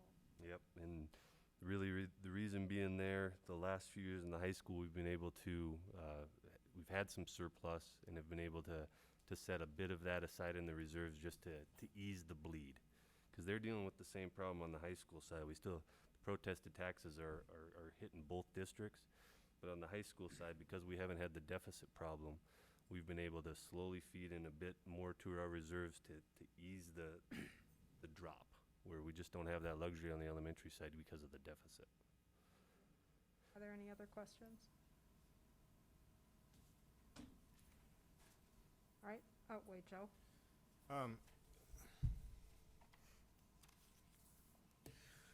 So Craig, we don't know yet whether at the end of this year we're going to have a surplus, a deficit, or a break even. Is that a fair statement? Fair statement. Okay. And the reserves that we've had in the past, have those been beneficial to us to have that money set aside like that? Absolutely. So can you give us a for instance, like when we were selling the bonds, for example, right? Our bond rating was better. We had a lower interest rate. We're going to pay the bondholders back less money over the course of the life of those bonds, right? You're absolutely right. That's the best example. And another good example is when something unexpected, like maybe, I don't know, a pandemic hits and we have to need the money. I mean, crazy, I know, but it happened, right? Correct. So even if the district has a surplus, we don't exactly have extra money right now because we'll have that structural deficit next year. That structural deficit still hasn't been resolved. And so even though we have the money to pay for it next year, the year after that, we don't right now, do we, have the money to pay for it? Not necessarily correct. So to the degree that there may be some money floating around in the district, it is not unencumbered money in a meaningful sense of the word, is it? Yeah. I mean, for the most part, yeah, you're correct. We have some pretty significant priorities that we have to look at trying to put that towards if it happens to come into existence, any kind of a surplus. Is that a fair statement? That's a fair statement, yeah. All right, thank you. Thanks, Joe. Anyone else? Okay. Okay. Oh, did I Right. miss it? All right. So if we You have the floor. pivot to page 12, so this is where we start seeing just the breakdown of our overall budget by fund. A number here just to key in on, and we'll hit on this in just a couple pages, but if you look at the bottom of the general fund and on the other use of funds, that $574,000, what that represents right now would be the surplus that, based on our best estimate for next year's budget, that would be the surplus in the elementary general fund. Now, that is our estimate without any negotiated increase on base salaries.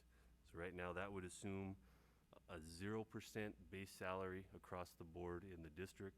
It would include anyone who's eligible for a longevity increase, whether that's a certified staff going vertically in the matrix, or someone in the classified or administrative role that is also eligible for a longevity increase.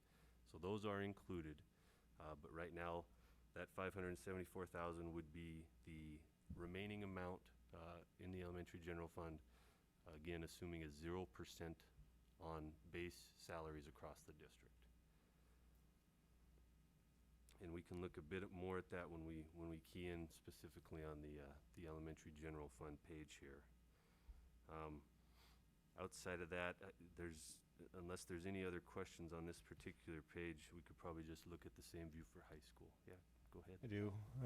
So Craig, this assumes that our projections for the number of students are accurate, correct? It is, yeah. And what happens if a parent doesn't like having to choose in-person or remote learning and chooses something like homeschooling? Do we get their A and B still? I think in that scenario, it's probably a simple no. Yeah. So that might, if there are a bunch of people that decide to homeschool, for example, that might affect whether we have this money when all is said and told, right? Correct.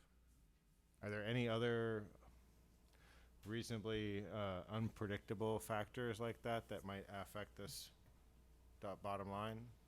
I mean, the CARES money would be another major one, but enrollment, for starters, is a very good example of something very unpredictable that if we don't hit the targets that we have set aside when we did our anticipated enrollment increase application last spring, if those numbers don't materialize, then we're going to see a dip in our spending authority the day after, that enrollment count takes place. And when is that first enrollment count again? The first Monday in October. Yeah, early October. Okay. Flipping over to the high school view, all budgeted funds by function. So again, the thing that jumps out there in the bottom of the general fund column, $827,000. That represents the same thing you saw on the elementary side.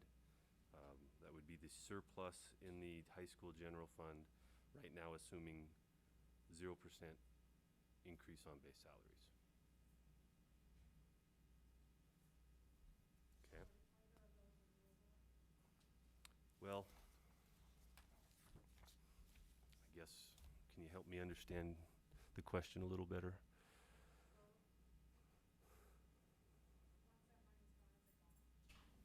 I guess once it's committed, if it were to be committed in salaries, then yes, it would be gone.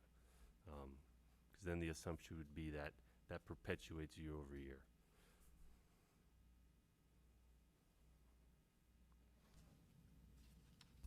I think what she was asking, I think also is the revenue that this would be based on would be revenue that we can reasonably expect year over year. This is not based on any one-time monies that are coming in that allow for the surplus to exist in this 1 year situation only. Is that accurate, that these are regular revenue sources that we can expect year over year? Correct. Thank you.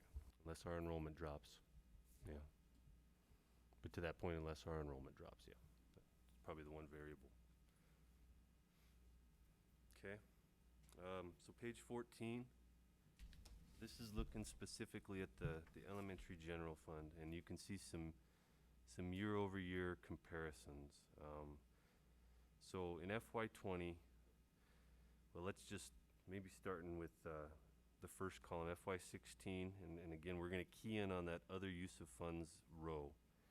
That $2 million number there, the positive, that's when we talk about the multi-district fund and the transfers that were happening prior to the two new middle schools going online. At the end of FY16, the elementary general fund had roughly a $2 million surplus that was transferred over the multi-district. You can see in FY17, there was no money transferred to the multi-district out of the elementary general fund. In 18, you see the roughly $900,000, that was the first deficit that the district experienced. Last year, the $2.3 million. And then this year's number is a bit deceiving because of the CARES money and the way we moved that around. So what we did in the elementary general fund is we had the roughly $3 million deficit. We backfilled it completely with the money we just saw on the prior agenda item. And then after that, we went in and made our CARES money accrual to close out the end of the FY20 fiscal year. And so what does that mean? Well, that means we were able, through discussions with our auditors and just looking at the guidance of allowable expenses, we were given the go-ahead at the end of July to go back and make an entry for the end of June to set aside roughly $2.9 million in costs attributable to the CARES funding. And so that money, as I spoke to, we set aside in the multi-district fund. And in coordination with our auditors, the thought there is we're going to set that money aside because there's still some questions out there between both OPI and the governor's office of what's going to be allowable. So we're going to set that money aside, not commit any of it until all of that is resolved, in the hopes that it is resolved in our favor and everything that we deemed allowable at the end of the fiscal year is allowable. Then we will see a roughly $1.3 million back into our elementary general fund, being supplemented by that CARES funding. Now that's just for last fiscal year. When we start talking about this fiscal year and the roughly $7 million left to spend, if we're talking about a $10+ million total in CARES money, that $7 million we're going to be looking to see how we can use that strategically, in the sense of, okay, there's some timing issues. We got to spend, the first $7 million by the end of December. Then you have $3 million in the ESSER funds for the subsequent 2 years. We're putting together a strategic plan around all that to try to utilize it, maximize that funding the best we can based on the allowable expenses we're aware of. But again, for the time being, and we'll continue to update the board as we go about making these entries. For now, we're just setting it aside in the multi-district fund and not touching it until we get a thumbs up from either the governor's office or OPI that yes, in fact, these are allowable. And then from that point, it's just moving things around within our funds and our balance sheet to satisfy our auditors. So I know that's a bit confusing, but. So Craig, the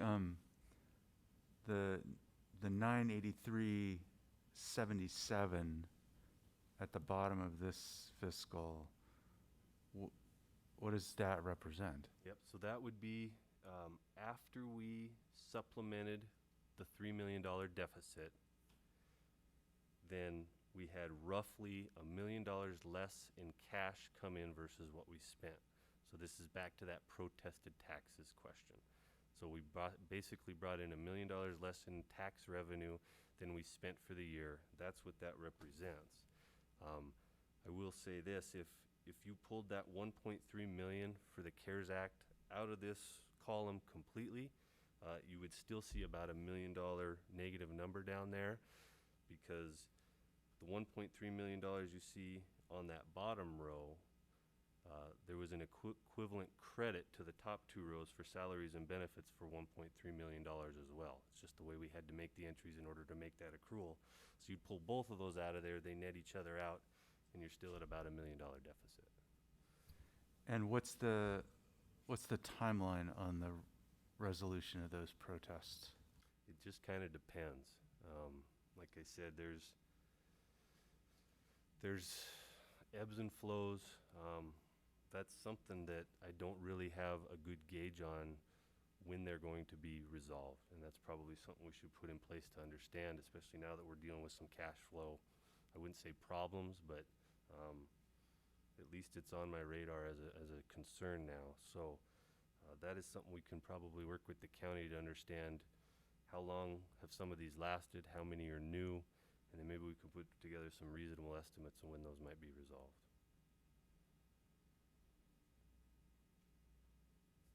Okay.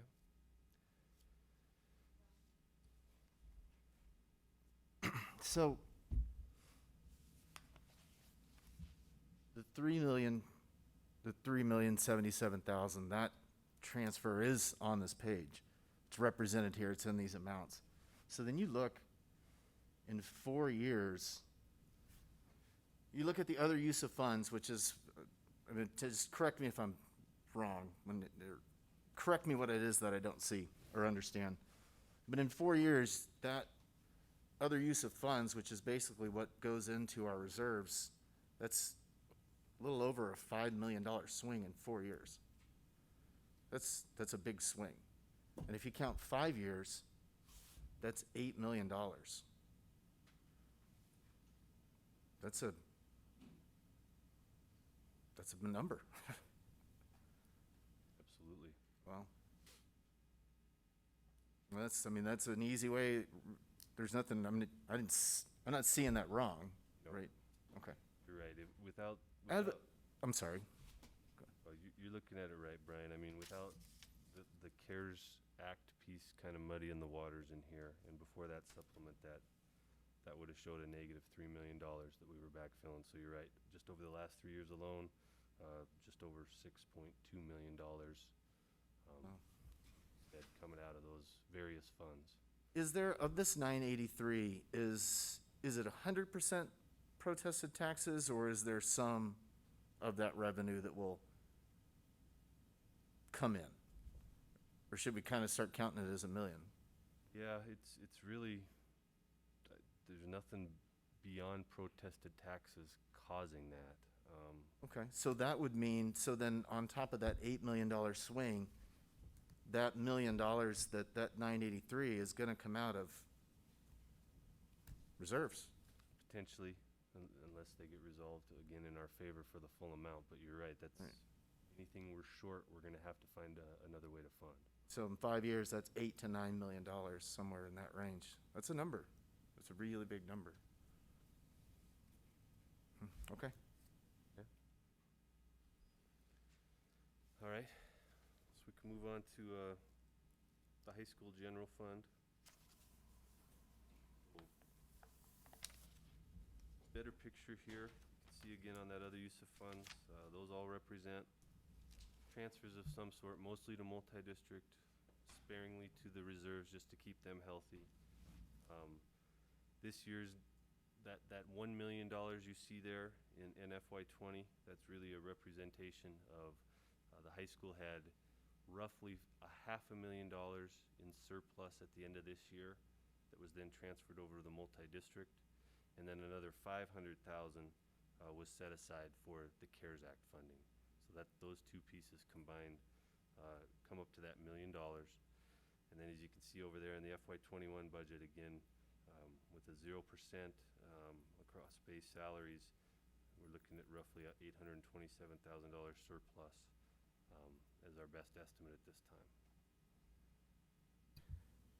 And Craig, at the bottom of FY20, that's a negative 500, 561? It is. I'm not sure why the formatting changed, but you're correct. That is Okay, negative. yeah.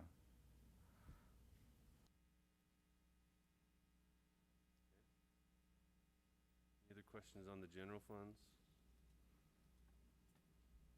Okay, then we'll look here at the transportation fund. So last year in the transportation funds, I think the one thing that jumped out is our elementary transportation fund reserves were very low. And if you flip back and look at the elementary page for the OPI budget, you can now see our reserves are now maxed out at the 20%. The reason being, if you look, down at the bottom of the FY20 column there, in the other use of funds, that $730,000, that represents the money that we set aside for the CARES funding in the transportation fund. We had another amount in the high school, but roughly $730,000 was set aside for the elementary transportation fund, and those two pieces combined, the elementary and the high school set aside, it's about $1.1 million, and the justification for that accrual was that's what we paid first student, really from the start of the shutdown through the end of the year, in order to keep them up and operational, even though they weren't running buses. We negotiated a few different times to bring their rates down, but again, the intent there was CARES Act funding said this can pay for keeping a third-party bus contractor afloat, and that's exactly what we did, and that's why we justified $1.1 million being accrued for that. And then again, on the high school side, you can see that total was $370,000 on the high school side. Transportation overall, we're going to add about 6 special ed routes versus last year. So 6 routes at about $50,000 a piece is another $300,000 or so. So we've got all that factored into here. But again, we're keeping an eye on this separate carve out of the governor's CRF funds specifically for transportation to see if we might be able to utilize some of that funding as well. Again, just to offset some of the tax burden on the local tax base. Okay. Tuition fund. So this is the majority of this is to pay for special ed costs. That's where the bulk of this spend is, and you can see an increase in both districts, a roughly $700,000 increase in spending authority on the elementary side. The reason for that is they're anticipating an increase of roughly 83 special needs students in the elementary district versus last year. So that's really what makes up the difference in that increase. On the high school side, it's about $150,000 increase, and that's due to an increase of about 19 special education students year over year. Mm-hmm. Where are those kids coming from? 83 new special elementary? Right. I guess I don't have a good answer to that, but we can certainly try to track down exactly what's going on. Is it because because we're billing, we're large, and we have a good special education program? That's probably part of it, yeah. Where's the tuition that we receive from Lockwood showing up? That's actually revenue in the general fund. Revenue in the general fund? Right. So we'll have that for how many more years before that's peaked out? 2. And what's the approximate amount of money that goes into the general fund on that, do you know? This most recent year, it was about 360,000. And next year, we're predicting somewhere between 200. I think we said 225 was our estimate for the budget. Thank you. Okay. Next one here, retirement fund. So this is a countywide levy. But again, this is just based on, as you recall, we had to do a budget amendment in our high school retirement fund late last year because we had under budgeted how many retirements and the severance costs we were going to have to pay. So what we're doing, we're bringing both of these in line with expectations. We bumped our elementary up a bit just to help offset some of the severance costs we're anticipating this upcoming year. In the retirement fund, this doesn't go into our overall millage calculation since it is a countywide levy, but the idea here is if you're gonna be over or under, it's better to be over, because if we're over, then we can cover our costs, and anything we're over, then we can then reappropriate into our next year's budget and, you know, ease the tax burden on our tax base. What we don't want to be is under, because then we're stuck having to do a budget amendment like we did this year and funding that out of our reserves, and that's just not ideal. So in this case, we've taken a bit of a conservative approach, just making sure that we're going to cover our costs next year, knowing that if we do and we have excess, it'll be returned back the following year. Any questions on the retirement fund?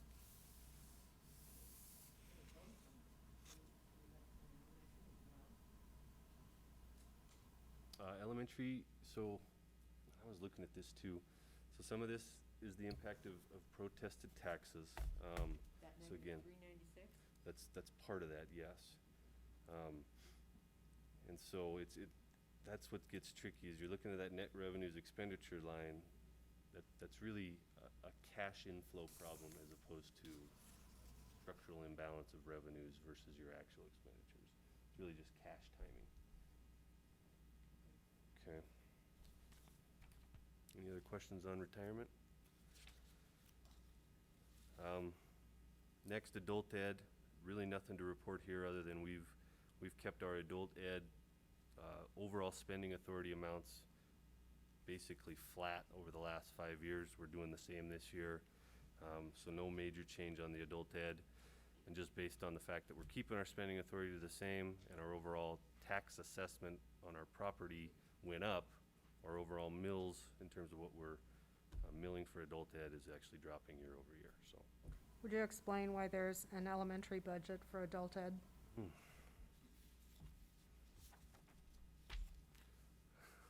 I don't think I can. I apologize. Greg, do you know?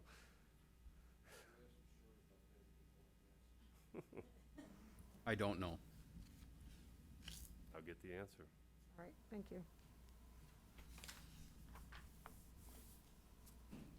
Technology fund, again, these were ballot measures that passed at this point almost up to 10 years ago.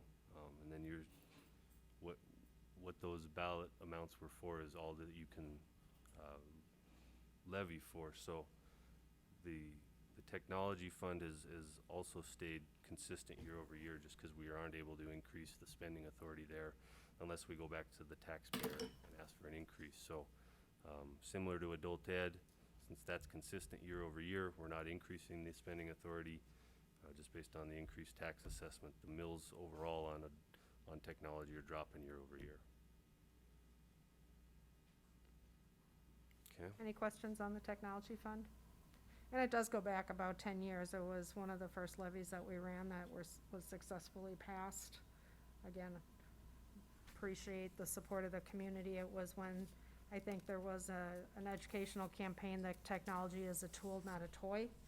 And I think more than ever now, as we have the remote learning and the distance learning and the online learning, it's even more relevant. So, thank you. Okay, just a few more here. Flex fund, as we talked about, this was, there's been money set aside there since way back before the multi-district agreement. It's just this last year and this upcoming year where we're now starting to see more money flow into here for the Advanced Opportunity Act and the Transformational Learning Grant. So that money, if you look at the revenue line, the reason for such a big increase, especially on row, I guess it would be the state of Montana row there, where you can see there wasn't any money coming in 18 or 19. That FY20 actual of 254, that was what we got for the Transformational Learning Grant.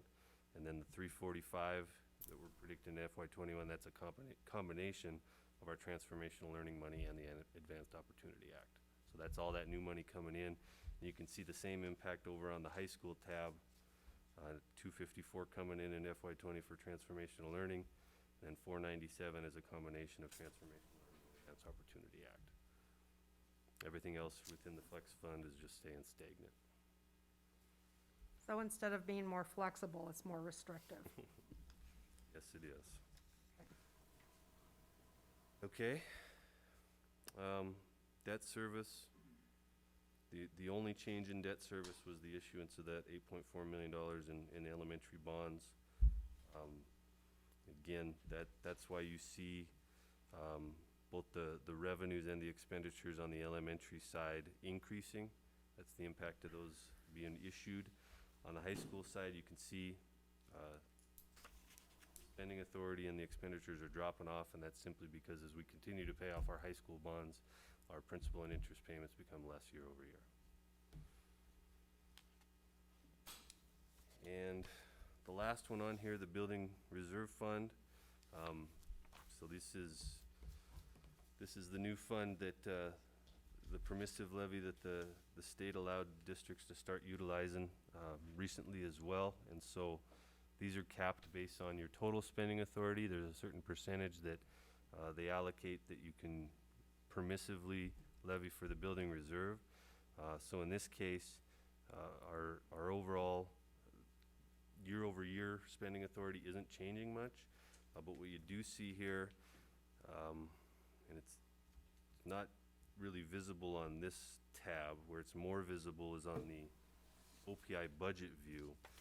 There's a lot being reappropriated from FY20 to FY21. That's simply because that's expenses that have already been earmarked to be spent, but we haven't got the project done or the final invoice in. So since we haven't paid it, you reappropriate that amount into your next year's budget authority so that you're still able to spend it once that project is complete. So again, no major change in terms of our strategy with the building reserve versus last year.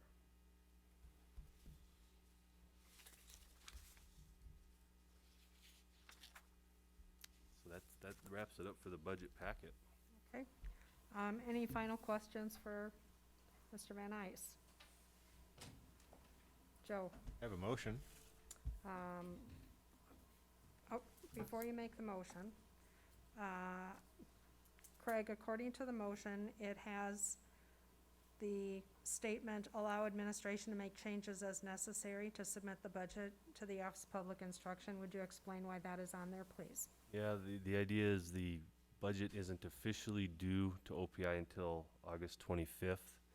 So in past board meetings, last year we put that language in, for example, just because we have about 8 days until that point. So if there were any changes that needed to be made at that time, it would allow us the flexibility to do so. But just based on where we're at right now, I don't anticipate any changes. Okay, so with that explanation, I will entertain a motion from Mr. Raffiani. I move that we adopt the elementary district budgeted funds for the year 2020 to 2021 as presented, or with changes as appropriate, allowing the administration to make changes as necessary to submit the budget to the Office of Public Instruction. Do I have a second? I'll second. A second by Tanya Ludwig. Is there further discussion? Madam Chair, I just have There we one summary topic on this coming year. So aside, in the elementary district, aside from CARES money, are we looking at another year of deficits? And if so, approximately how much? Or is it just absolutely unclear? No, just we've put together, in our 5-year scenarios, that allows us to use trend-based data to predict what things would look like next year. So, for example, our best guess, if a 1% increase was implemented on base salaries across the district, that would take the roughly $500,000 surplus and put it into a deficit of roughly $200,000.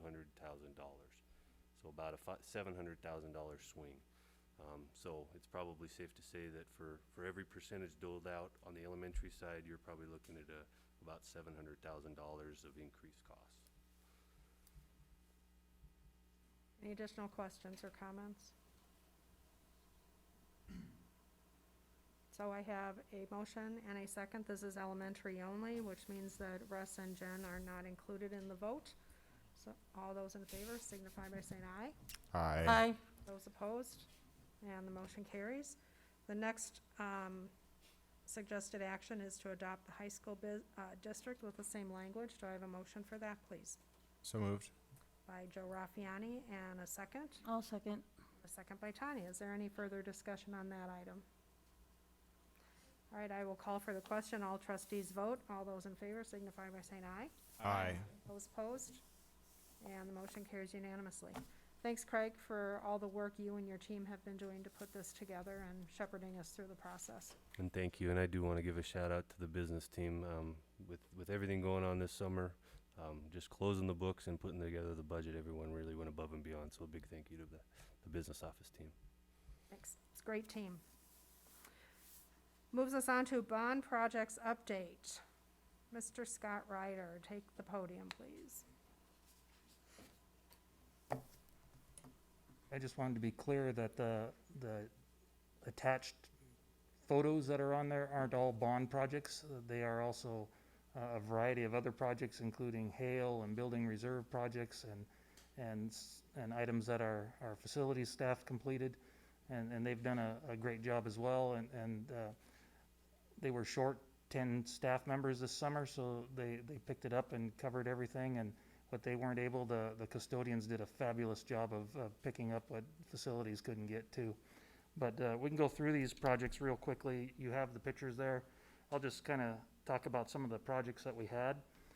We had greenhouse repairs from hail damage at just about all the greenhouses. We had mag door holders for the fire alarm systems at probably 15 schools. We had the Castle Rock photovoltaics that we talked about earlier. We had the West High photovoltaics that completed this summer. We had intercom systems at 7, 8, 9, 10 schools, the upgrades to those. We had the bleacher replacement at senior high school. We had CalWall hail replacement projects at 6 schools. We had roof replacement projects at 6 schools as well.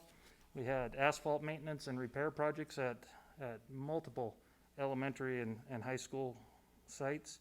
We had concrete repair on sidewalks and other areas around the schools. We had the softball dugout projects completed at the middle schools. We had the Castle Rock Green Space project, and I can talk about that a little bit at the end. We had AC projects at several schools to bring AC into the schools that didn't have it. We had the West High AP chemistry fix on the countertops that failed.